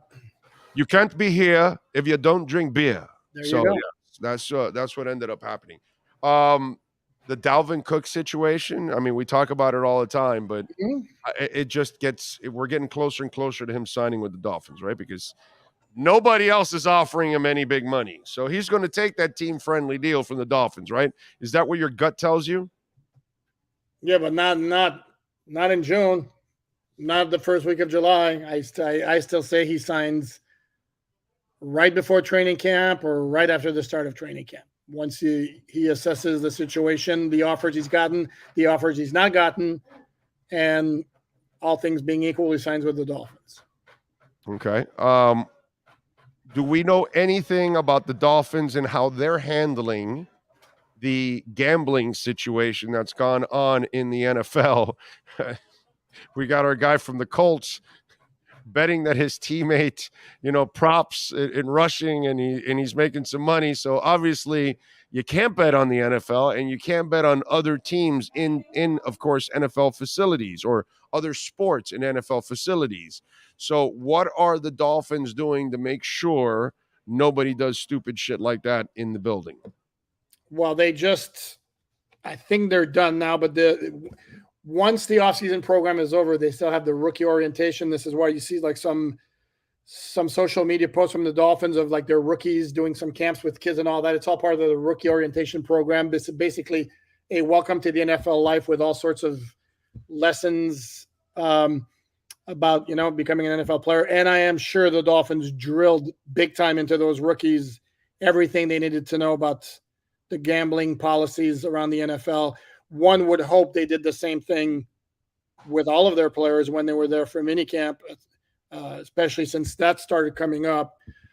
Beyond that, I mean, other than repeating and emphasizing to your players, you may like gambling, don't do it. It could cost you a lot of money, it could cost you your job. And repeating the same message over and over again, you're not holding these players by the hand. So ultimately, you have to depend on them to do the right things.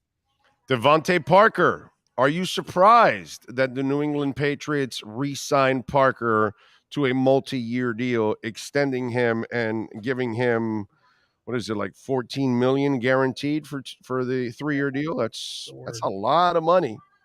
It's interesting, and because you look at his metrics again, I saw a number not very good. No, again with separation, he's like he's been last among wide receivers, I think 3 straight years.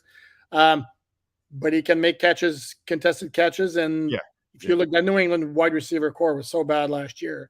And he actually wasn't the worst. I mean, Jacoby Meyer was a solid player until he had that brain fart at the end of the Raiders game. And then, the scuttlebutt out of New England is that doesn't take him out of the DeAndre Hopkins sweepstakes. But to answer your question, a little bit surprised because he was okay last year. Didn't exactly put up huge numbers, and I don't know that they needed to do something like right away. I mean, he was heading in his final year of his contract, but they could have seen how it played out. But good for him. And you look at, like I tweeted yesterday, by the end of his contract, he'll have been in the NFL a decade plus. So we can say what we want about what kind of player he became, but you have a 10-year plus NFL career. I mean, doing something right. Is there a receiving core in the AFC East that should make the Dolphin fan nervous when you have Holland, X, and Ramsey in your secondary? Receiving core, I think the one... Well, receiving core / quarterback to make it even juicier for you. Well, yeah.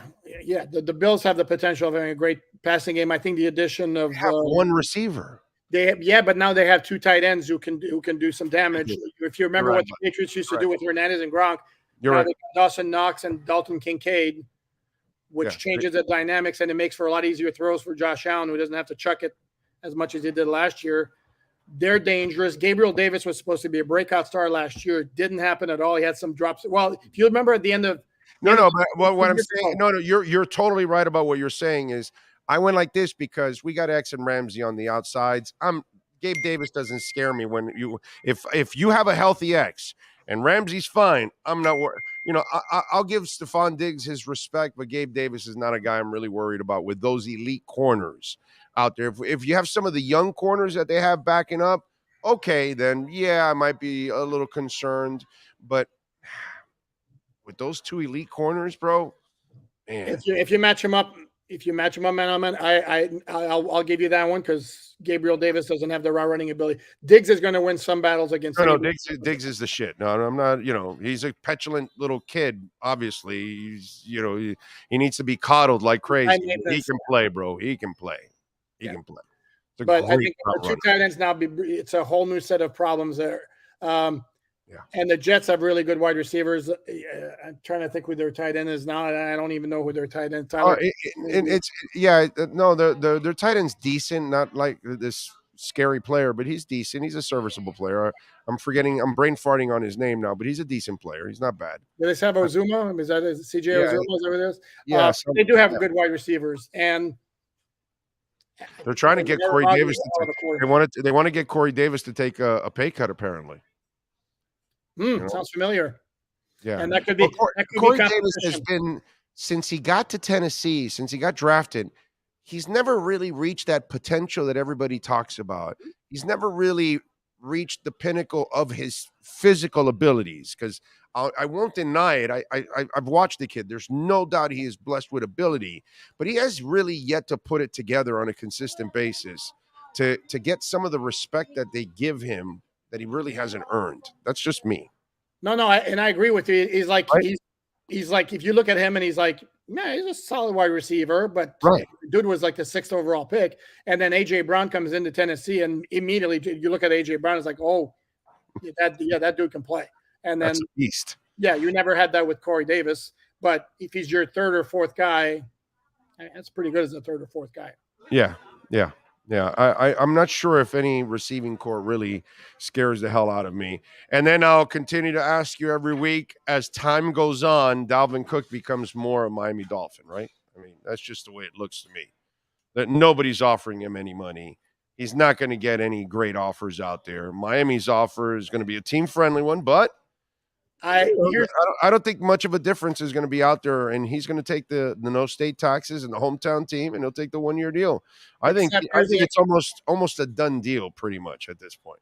But to me, the big X factor is we get close to training camp, the Jets evaluate Breece Hall, and all of a sudden doesn't necessarily look great for how quickly he can get back to being rookie Breece Hall. And then the Jets decide we have too good a team around Aaron Rodgers to not maximize our potential, our ability to contend. We're going to up the ante and raise our offer to Dalvin Cook. And that's the team I would watch. I'm not necessarily buying Denver, although Denver's in the same boat with Javonte Williams, but they're not at a contending point like I think the Jets are. Denver needs him more than anybody else, actually. Denver's the one that really needs him. Javonte Williams' injury was more severe than that of Breece Hall, but Breece Hall still a torn ACL. And I think the Jets are going to have to. That's the team I would keep an eye on. The only difference is when I look at Breece Hall and I look at what Denver's has coming back, there ain't no comparison. Breece Hall is a special player, dude. I hate to say that because he's a Jet, but I call things like I see it. Breece Hall is special. Denver doesn't have anybody close to that guy back there. Well, Javonte Williams is good, except he's coming up. He's a nice player, but Breece Hall is a star, bro. Right. I agree. You know, Breece Hall is a star. I got to give him credit, bro. That kid, wow. That kid's special, man. No, and the Dolphins got an eyeful of him when they played in October last year. No, he's a stud, bro. You got to give you give people credit when they deserve it, and Breece Hall is definitely a freaking stud. All right, what else are you working on Sports Illustrated so folks can check you out, my friend? Well, we're keeping tabs on the Tyreek Hill situation. I got my countdown of the top 75 Dolphin games of the 2000s. Right. Today was 61 to 65. I'm going to put out questions for a mailbag, which will be my last mailbag for a couple of weeks as I'm heading out on our annual family vacation. But yeah, we're gonna miss Poop here for about a month. I think he was telling me. So he's gonna be gone for like a month. So we'll get somebody else to fill in for you for the time being. Yeah, but Omar will be holding down the fort at alldolphins.com. There will be stuff every day. You know, he should make up his mind. You know, one day he says the cap doesn't exist, and then the next day the cap is going to be a real problem. I'm trying to figure this out with Omar. I mean, you know, it's just like, and when I bring him on, he does the same shit to me, and then I call him out for that. Like, you know, one day he says the cap doesn't exist and it's all phony money, and then the next day he's writing an article like the world is coming to an end by 12 months from now, and it's like, bro, relax. Dude, you cannot dispute the fact that the Dolphins. I mean, dude, they're like What's the number? 31 million over already with. I'm the one that says the cap is serious. I'm just going by Omar that he's the one that constantly says the cap isn't serious. And then now he writes this article like the world is coming to an end in a year from now. It's serious in the sense that you can kick it down once you start the process of putting together like big money pieces, you can kick it down the road for a while. At some point, the bills come due, and then you have to have decisions to make, which is what happened to the Saints. Although the Saints actually did Rams, the Saints, the Baltimore Ravens. Dolphins, by the way, when they won with Flacco, everybody wanted to get paid, and guess what? They couldn't pay everybody. And once you paid Flacco, it took a whole bunch of people out, and they didn't have the same team, after that. So dude, I am well aware of it. I talk about it, but he's the one that tells me, "Oh, that's bullshit. The cap is not real. It's phony money." And then here he writes an article that the Dolphin season is going to close in 1 year because it's over. The window closes after that, which I don't really believe that, but that's all right. I think they have 2 years. They draft, bro. They know how to draft. Well, they're going to be able to turn over this roster and bring young players in.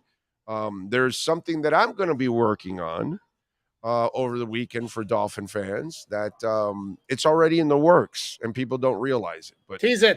Go ahead.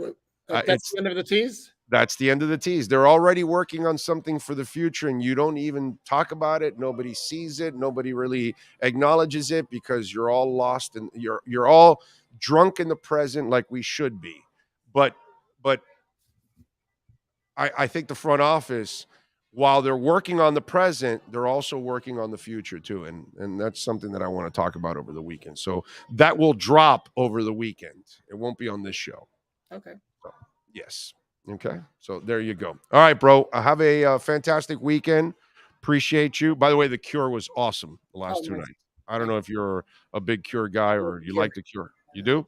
Yes, very much so. Favorite song of the Cure is? In Between Days. Ooh, nice. They did that, actually. Yes. 2 nights ago.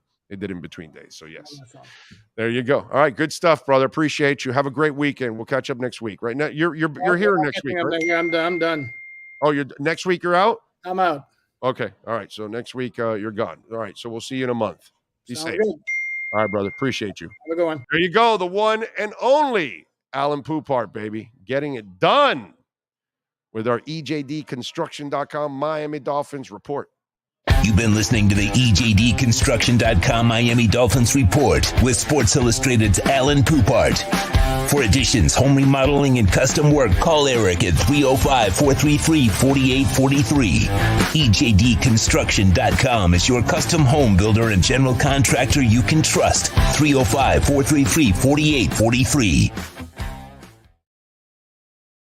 With more than 62 years of litigation experience handling insurance disputes, Welton Rayom is committed to resolving even the toughest insurance claims quickly. At Welton Rayom, they don't get paid unless you win.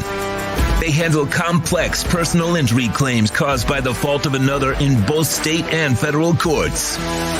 They handle auto, trucking, motorcycle, slip and fall, and bicycle accidents.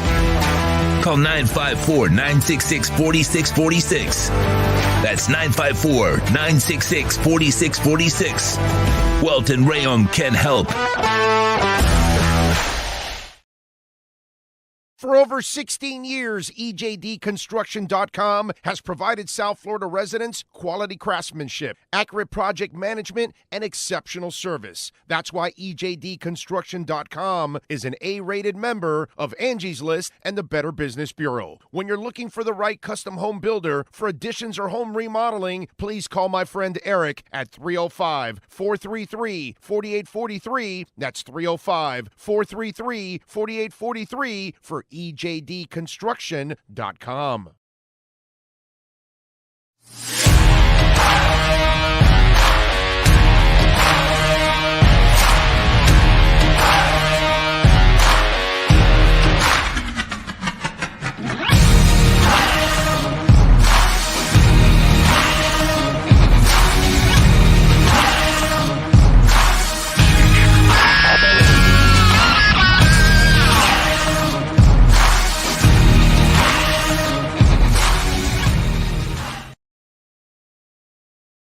point statements or beliefs expressed on the following program by the host, guests, or callers are not necessarily the opinions of FantasyXS.com, Media Group Inc. ownership, management, sponsors, or website.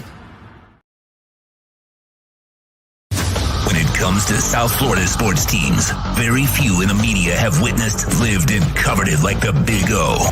Let's start the program dedicated to your favorite South Florida teams with a passion that's unmatched. The Big O Radio Show is on. Here's the Big O.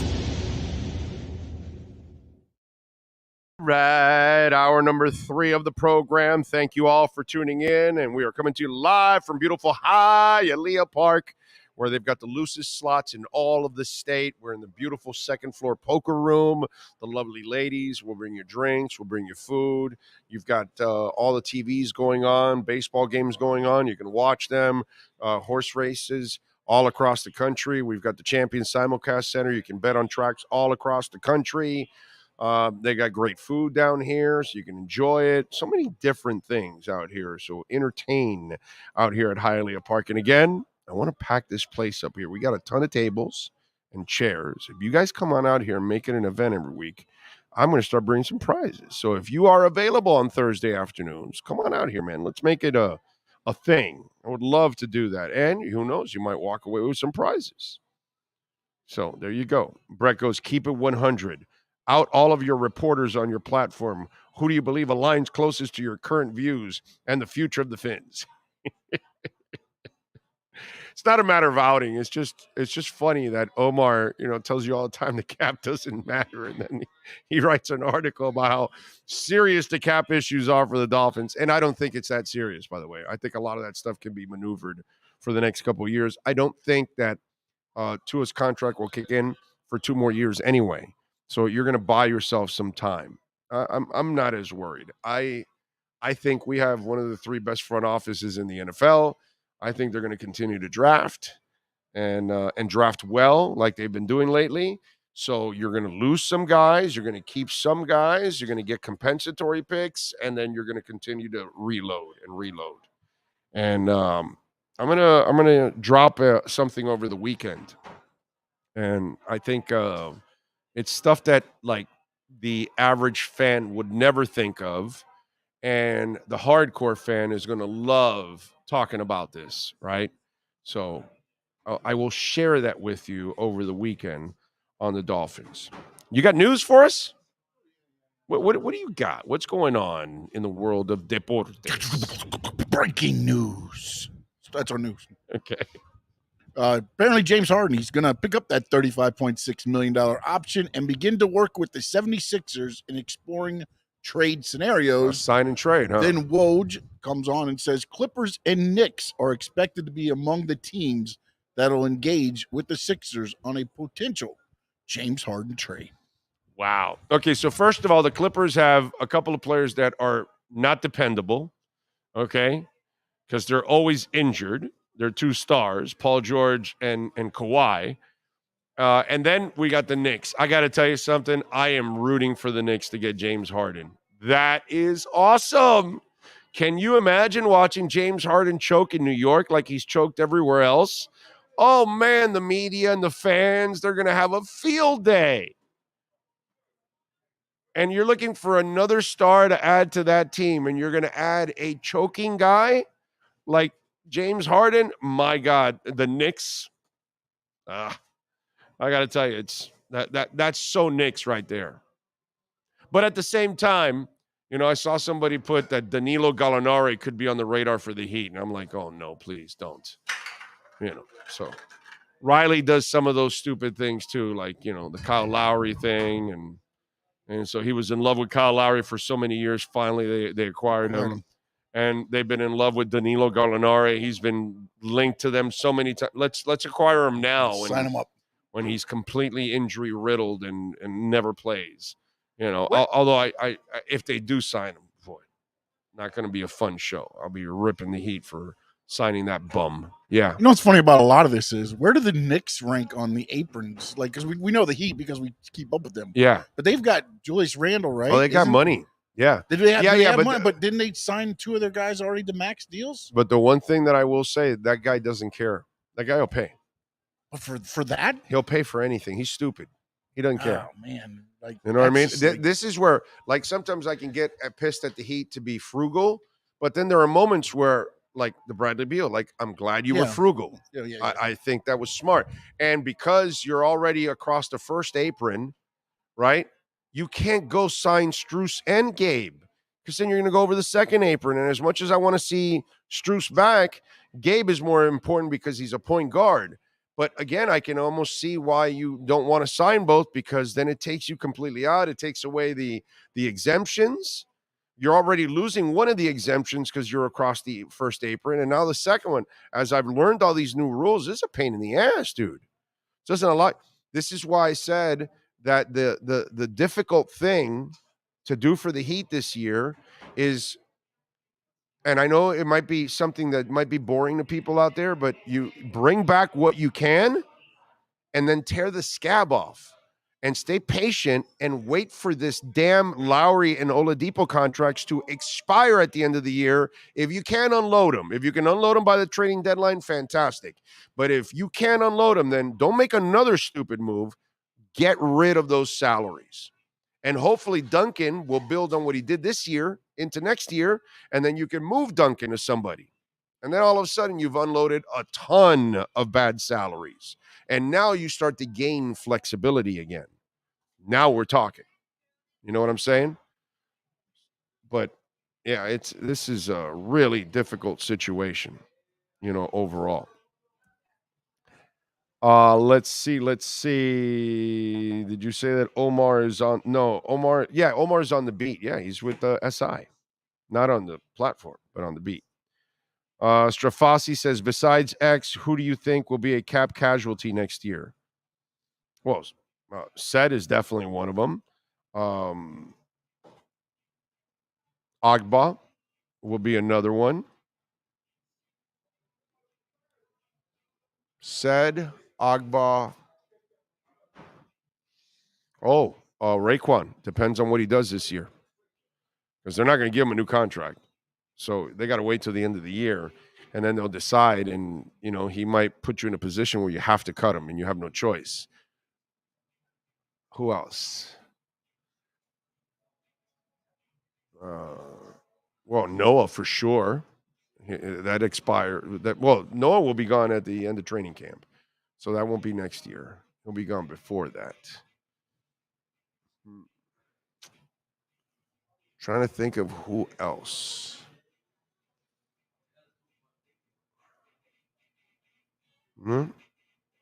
That might be it right now, at least for now. I got to see what develops as the year goes on and see who else elevates their game, which may knock out somebody that might be. The linebacker. Baker. Yeah, because I don't think Baker fits this defense. And this year, they're stuck with, it's kind of like the Agba thing. You're stuck with the salary. Cedric Wilson, you're stuck with the salary. So you got to see what Cedric doesn't fit already. That's unfortunately he's done. But Agba and Raekwon and those kind of guys, you have to see, and Baker, you have to see if they fit. And then at the end of the year, Vic will have the flexibility of getting rid of them to replace them, or saying, no, this guy can stay or that guy can stay. So I think Jerome Baker is another guy that is definitely on the brink of getting cut if he doesn't have a great season in this system. So that's another one there I would put there. Look, Said, Agba, maybe Baker. There you go. You got it, Brett. You have it. Harden is the Phillip Rivers of the NBA. Michelle says, what's up with Dalvin Cook coming to the Dolphins? Michelle, nothing. They made him the team-friendly offer 2 weeks ago.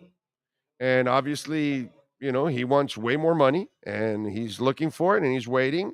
And I think he's going to become a Dolphin because nobody's offering him any money. And whatever offers are going to be out there is going to be not much of a difference from what Miami is offering. So he'll take less to come here. I think it's only a matter of time till Dalvin Cook signs here now. I told you they would never trade for him. I told you they would never give him big money. That already happened. Okay? And in fact, nobody gave him big money. Nobody's in a hurry to sign Dalvin Cook. And lots of other backs.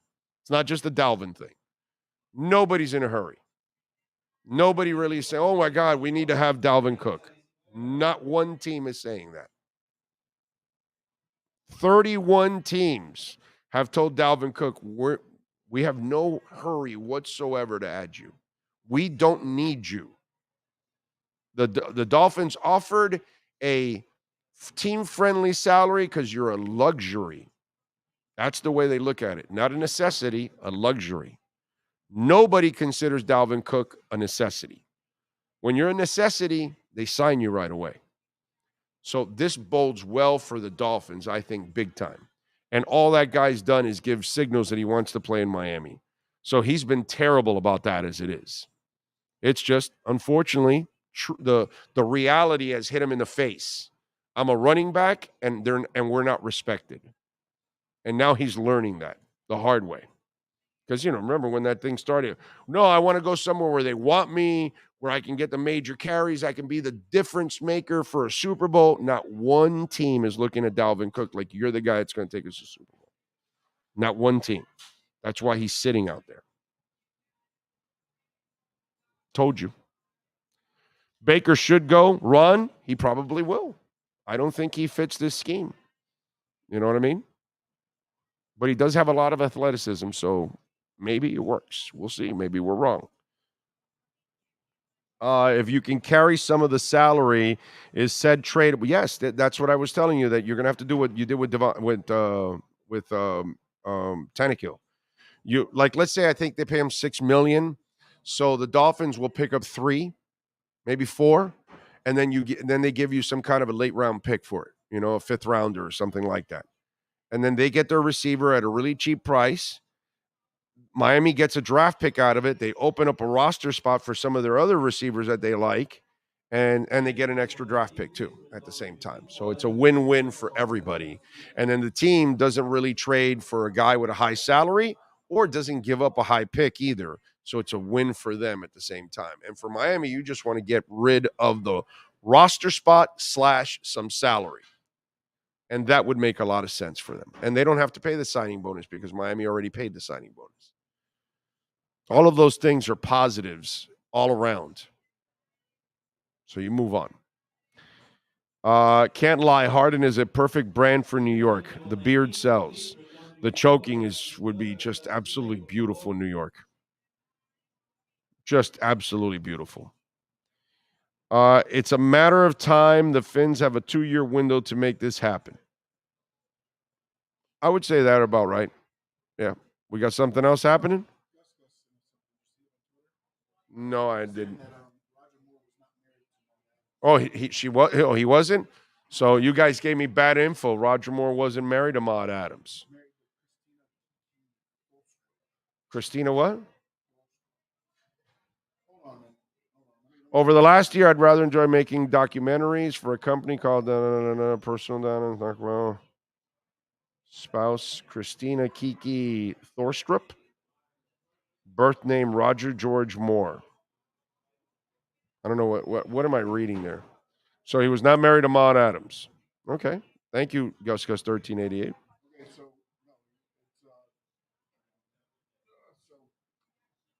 Unless some of these are like surname, I don't know, but he was married from 46 to 53 to Dorn Van Stein, then Dorothy Squires from 53 to 68, Luisa Mattioli from 69 to 2000, and then Tholstrup in 2002.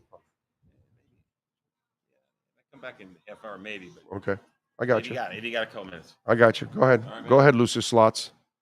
Do your thing. Remember, when you redo your contract, per meeting. Per meeting. You want to go? Yeah, no.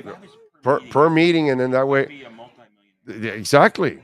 Then you can loan me $50. That's crazy. I lend money now?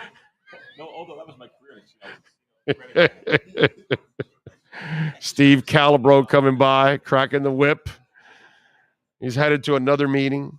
He goes from one meeting to another meeting to another meeting to another meeting. He's constantly meeting. What do you got to say about that now? I don't know. I was going back to the Roger Moore thing. Right. Because I saw that marriage was like 2002. Oh, okay. And I was like, let me go make sure that it wasn't marriage before there. But again, I didn't see it on there either. Okay. All right. Let me, by the way, Gus, thank you very much. Let me send this to Sean. Sean, I'm going to send you this dolphin thing. Dolphin logo redesign. You got it already? Okay. Oh, you got it on email already. It's there, so you can put it up. All right, so let's talk a little Tyreek Hill. The Tyreek Hill situation is just getting worse, unfortunately, from the information that's coming across. I really doubt most of this information are lies. I think most of it is going to be pretty accurate. I'm not telling you all, but I'm afraid that the smack on the neck and all that kind of stuff is going to end up coming true. And now you've got the NFL involved, folks.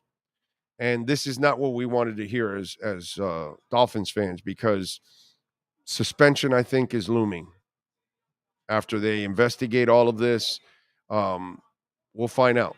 You know what I mean? The problem was that there was too many wrong reports early on. Oh, he's not going to file charges. Well, how do you know that? Nobody knew that.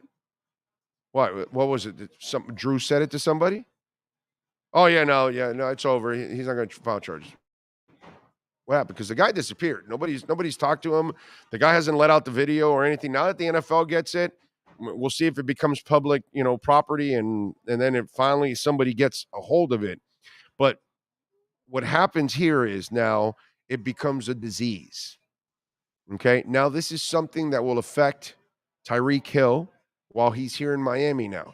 Now he's going to be under a different microscope, because now there are Dolphin fans that probably didn't really look too much into his past or didn't know about it, and now they found out about it.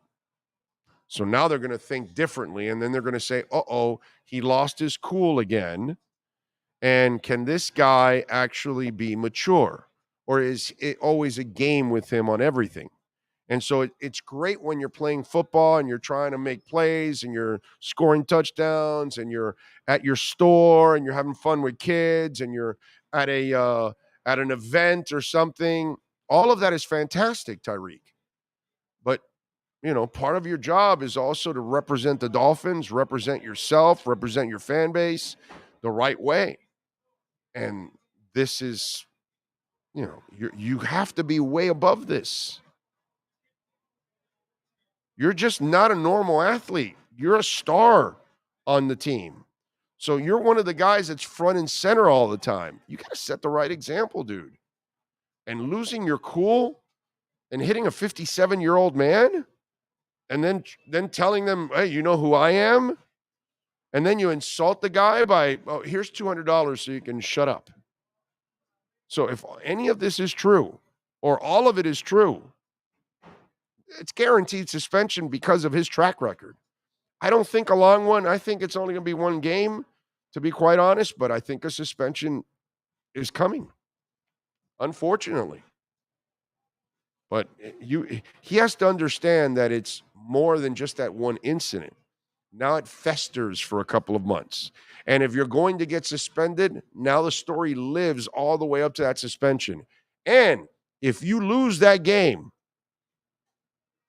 and you end up missing the playoffs because of one game, and they go and look at that game that you missed was one of the reasons why you're not making the playoffs, then it lives again at the end of the season. He has to understand, just like a politician, an actor, a rock star, an athlete, I don't care who you are. Once you're one of those kind of people, you now live in a fishbowl. And you have to understand, you have to think big picture. You know how we always say, not the micro, the macro? So you have to make your decisions on the macro, what it's going to affect your overall life. And that mistake there now embarrasses you, embarrasses your family. You put your teammates through the pain in the ass of having to answer questions for you, of your behavior and all that stuff. Then it's your head coach. If they run into the owner, they'll ask the owner. And then they're going to drum up your past. And I've already watched all these writers write about your past. And then all the other stuff that goes on. Week 1, if you're missing it. If you miss the playoffs, God forbid, at the end of the year, and you miss it by 1 game, that's going to be brought out. And then it's on you now. And then how do you react when you maybe deep down realize, wow, I effed up really bad on that one moment. It was a domino effect to what happened to me and my team because of the one decision that I made at that moment. So I hope none of it is true. I'm just terrified that most of it is probably true. And Tyreek, I mean, I hope this is the last of it. I hope somehow or another the light finally goes on and you understand that you've got to act like a decent human being all the time. So we'll see. No Doubt says state attorney files charges, not victims. State attorney files charges with unwilling victims all the time, especially if they have a case they feel they can prove without the victim. Yeah, no doubt. And if they have the video, and if the video really shows that, that incident, it's bad news for him, man. And bad news for us as Dolphins fans. You know what I mean? It kind of sucks, to be quite honest. Really is complete BS. You guys see what happened to Madonna, dude? Oh man, she got hospitalized. Yeah, she's been hospitalized with a bacterial infection. Oh, you got the logo redesign. We'll go to that in 1 second. Madonna, 64, is delaying her upcoming tour as she recovers from a serious bacterial infection that had her hospitalized. The pop star had a several-day stay in intensive care unit after she developed the infection Saturday. A source close to Madonna told NBC News Thursday that she had returned home and is feeling better. She's expected to make a full recovery, but remains under medical care as she improves. At this time, we will need to pause all commitments, which include the tour. We will share more details with you as soon as we have them, including a new start date for the tour and for the rescheduled shows. So hopefully she improves. That woman, man. That is one odd bird. That's all I can tell you. One odd bird. Big time. What else do we have going on in the world of sports? How about birthdays today in entertainment? Let's start off with a couple here. On June 29th, Nicole Scherzinger, the smoking hot pop singer, she is 45 years old. Kawhi, I'm always injured Leonard, is 32 years old today. Also celebrating a birthday is Colin Jost. See him on Saturday Night Live in the update. He is 41 years old.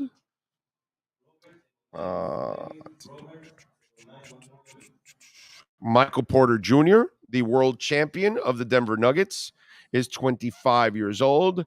Charlemagne the God, radio host, The Breakfast Club, is 45 years old. What else? Gary Busey, the man that you have no idea what happened to his face. He is 79 years old today. So those are some of the famous birthdays. And in music history, on June 29th, in 1973, on this date, Deep Purple's Mark II came to an end after the show in Osaka, Japan, when singer Ian Gillan and bassist Roger Glover quit.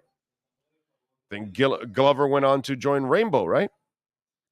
In 1969, on this date, the Jimi Hendrix Experience performed their last concert together. It took place at the Denver Pop Festival. In 88, Nirvana, Mudhoney, and Tad all played at Seattle's Moore Theater on this date in 88. In 99, on this date, Everclear filmed the video for their cover, The Boys Are Back in Town. The song was on the soundtrack for Detroit Rock City, so Gene Simmons made an appearance with a bunch of porn stars in the visual. In 2004, on this date, Courtney Love was reprimanded by an LA judge for showing up 5 hours late to a hearing. Love pled guilty to a charge of disorderly conduct and being a scrub. Disorderly conduct, and was let go as long as she paid her victims' medical bills. She joined a drug program, stayed out of trouble, and is still a freaking loser. I'm sorry. I just keep adding things to the story. That's just wrong on my part. I shouldn't do those things. That's just not right. Carlos Santana, by the way, in music, has a new biography out. So Santana says he was approached at least a dozen times for a documentary about his life and career, but he finally said yes to Carlos, which premiered at this year's Tribeca Film Festival. I said I wanted to own my own movie. I don't want to have to ask your permission. Later on the show, my movie in some other kind of form, I want to display it. And I want to have a say-so on the beginning, the middle, the end, how I'm presented. And imagine it came back. I guess they talked amongst themselves and said, okay, we decided we want to do this. And I said, okay, let's do it. The 87-minute documentary was directed by Emmy Award recipient Rudy Valdez. The sentence, We Are the Brooklyn Saints, and executive producer and Academy Award-winning producer Brian Grazer and Ron Howard for Imagine Documentaries. Carlos will be opening up wide this fall through Sony Pictures. Santana is pleased that indeed it tells his story the way he wants. I didn't want it to be this poor little thing and another victim mentally and this predictable, pathetic human being who people can hardly wait for him to die so he didn't suffer anymore, said Santana, who documented his hard times growing up in a 2015 memoir, The Universe Tone, My Life. I think we've had enough of that. Instead, he wanted Carlos to be the opposite. Triumph, glory, and victory to God. I want this to be all about the ingredients, components, and elements, and especially the discipline, the education my mother instilled in my head and in my heart, so I wouldn't disappoint myself, my family, and the people. This was a film Valdez, a Santana fan himself, was happy to tell. This film called Carlos, Not Santana, Valdez explains, it's about Carlos. I want it to feel like you're hearing the story from him. You're experiencing this amazing life and journey and career, both musically, spiritually, and through his eyes, through his voice, through his music, through his guitar. I want it to feel that way. So there you go. I'm glad, because a lot of these biographies, they're not done completely by the actor, by the artist, or the band. And so then stuff gets, exaggerated. And sometimes, like The Dirt, and even also the Queen one, Bohemian Rhapsody, things get taken out of turn and order and context and stuff. And so, if you know the story about those bands and then you watch the biography, you go, wait a minute, that's not right. That didn't happen before this. This happened after this. And you know the history of certain things, and you know it's wrong. So I'm glad that he gets to do it his way. Now, I'm wondering, does he go back all the way to the beginning? And I say that because, like, Neil Schon was in early Santana, but Santana had to fight Eric Clapton to get Neil Schon, to get 16-year-old or 15-year-old Neil Schon to join your band. And then Sean left Santana and then formed Journey on his own. But I'm wondering if he'll go even that far and talk about that battle to get Neil Schon to join his band instead of some guy named Eric Clapton that wanted Neil Schon badly to join his band. And by the way, how cool is that you're a 15 or 16-year-old Neil Schon and Carlos Santana and Eric Clapton want you to play for them? That's some crazy shit, dude. So I hope that the story goes that deep, But I am interested. I'm definitely going to watch it because I love Santana. Yeah. I'm going to say yes because it did get into the details about how his mom, the teachings. He said yes. His mom. So I'm going to think it has to go probably that far back because he said he wants it to be more right. about the person. So right, I'm overcoming. You're going to see that. Yeah. It may not get as deep into the other stuff. Like I think it's going to be more about him getting to the position that he's at. And you can hear it in his words. He doesn't want to go through any of the dirt or anything like because that's what people always want. Because that's not who he is. If you've ever been around him or see him live or whatever, he's about positivity. He's about spirituality. He's about, doing things, working hard, passion for his music, for his family, all that kind of stuff. So I think that's what he wants to focus in on. And there's a lot of good stuff to focus. He's had what a marvelous career. I mean, there is no artist in the history of music. Listen to me now. There is no artist in the history of music that has had that kind of success with that many different singers. Nobody does that. Only Santana has been able to get away with that for decades. He has hits after hits after hits, and it's with more than 7 to 10 different singers in that stretch. It's super impressive. It really is. So I'm glad that he's doing. I'm looking forward to it. What do you got? Austin Robillard, he follows the Inter Miami team. Yes. He's saying ticketing. He does a ticketing update thing, and right now there's still a considerable amount of tickets remaining for the Inter Miami CF match versus Cruz Azul on July 21st, and are available to the general public. Right. He says current minimum price is $420 before fees. Yesterday, light it up, folks. $420. Check this out. Yesterday, the minimum price was $170 before fees.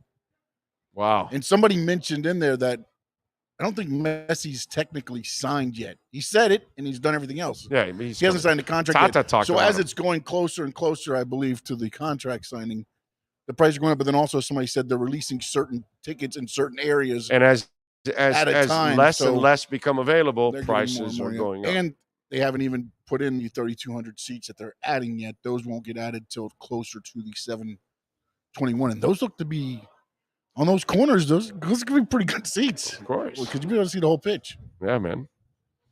Yep. As a man raised by 2 women and a grandfather having 2 sisters and 2 daughters, I can't stand abusers. Yeah, it's not a good thing. It's not a good look, man. If they were to miss the playoffs by 1 game, I will be more disappointed on the Dolphins than Tyreek. Yeah, that's a great point, Frankie. That's a great point. By the way, you can beat the Chargers without Tyreek. I'll say that right now.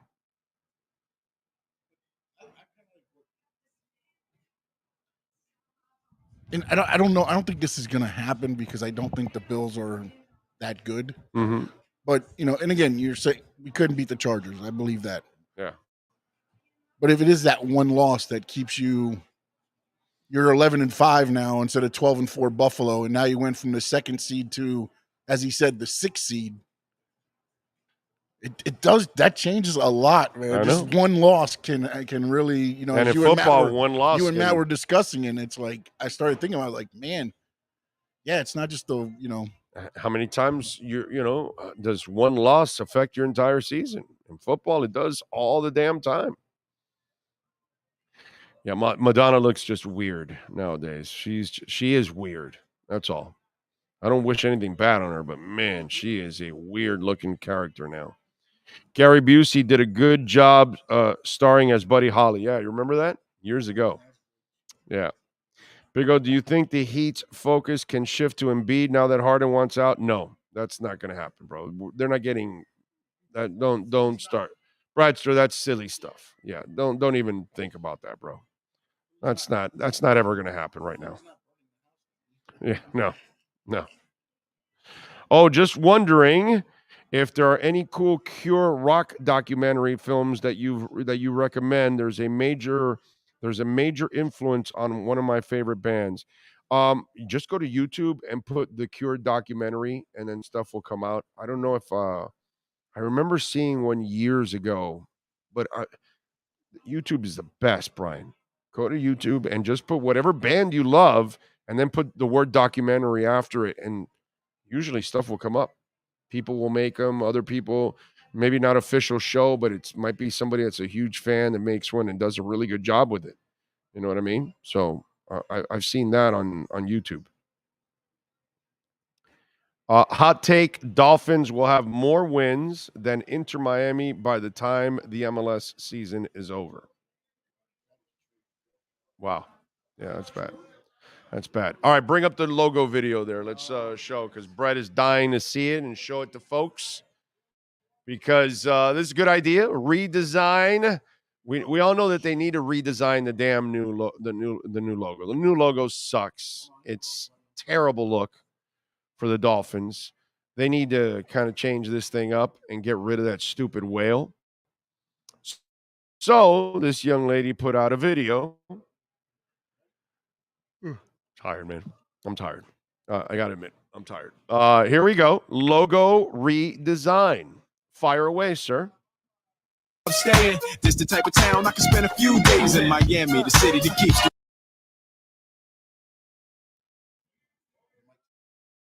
All right, there you go. All right, Miami. There you go. How about that? It's not a bad redesign. It's better than the whale. Okay. I don't see. I know they're going to add some kind of a modern twist to it, so I have no problem. But there you go. Nice job with the TikTok, and they need it. But you got to get rid of this whale, bro. You got to get rid of the whale. It's got to go. It's terrible. Absolutely terrible. Let's see. Not a fan of her logo. It's still better than the whale. That's the thing. But listen, it's the idea of changing the logo. Doesn't have to be that logo. It just can't be the one you currently have right now. You got to get rid of that logo. The old one. Oh, you think it resembles too much, so it curved up instead of stretched out. Okay. All right. All right. I get it. I have a feeling Tyreek is going to get 3 games. You could be right, Strafasi. You could be right. None of us really know. He has a history, and that could hurt him. You know, I'm going to go 1 game at the moment. Maybe once we hear all the information, maybe I'll think worse than that. But I'll go 1 game right now, since we're all guessing right now, basically, if it happened, it didn't happen, all that kind of stuff. But, man, if this stuff is true, it's definitely bad news for the Dolphins. Yes, sir. What do you think of what, when you and Matt were talking again, I heard him say that he thinks the one thing that's going to weigh more on everything else is him trying to pay off the guy. Does that add? Do you think the NFL says, okay, originally it'd be 1 because of pass, but now? Well, here's the video. Here's you smacking him. Plus, you wanted to pay him $200 to pay him off. You know, Tyreek, what do you got to say about that? And that's it. And then there's like no defense. Yeah. You know? But do you think that adds the? I mean, because I think the action alone gets 1 game, I believe. Yeah. But does that action of him trying to pay the guy off, if again, this is allegedly, if that is does that add the extra game? I think what would add the extra game is how you handle yourself with the NFL after that. Okay. If the ignorance steps in or whatever. No, man, I wasn't paying him or whatever. And then it's like, bro, you think we're stupid or something now? You know, that kind of shit. So if you want to go insult them like Ja did to the NBA commissioner, there you go. Go ahead. Take your chances, bro. Knock yourself out. You want to do that? Go do it. So, no to the logo. Current one is fine. 60s, 70s logos is the best. Yeah, just go back to the old logo. The new logo is not fine. The new logo is a piece of shit. Okay? It's a terrible logo. It's one of the worst logos in all of the history of football. All right? So, there's nothing fine about the new logo at all. It is cheesy. It is bullshit. It's a money grab. And it was a terrible money grab on top of all of that. So nothing fine about the new logo. That I could never agree with anybody on that. We thank Matt Verderame. We thank Alan Poupart. We thank all of you for tuning in. If you send us a super chat, thank you very much. Remember, you can always make a donation through Cash App or Venmo at Cash Big O Show. That is Cash Big O Show. Cash App or Venmo. We thank, of course, Sean Stanley, the man that masters this entire platform. We will see you tomorrow live from Craig's Inns, Acura Pembroke Pines at 10 a.m. Same time, same place, same bat channel. Have a good one.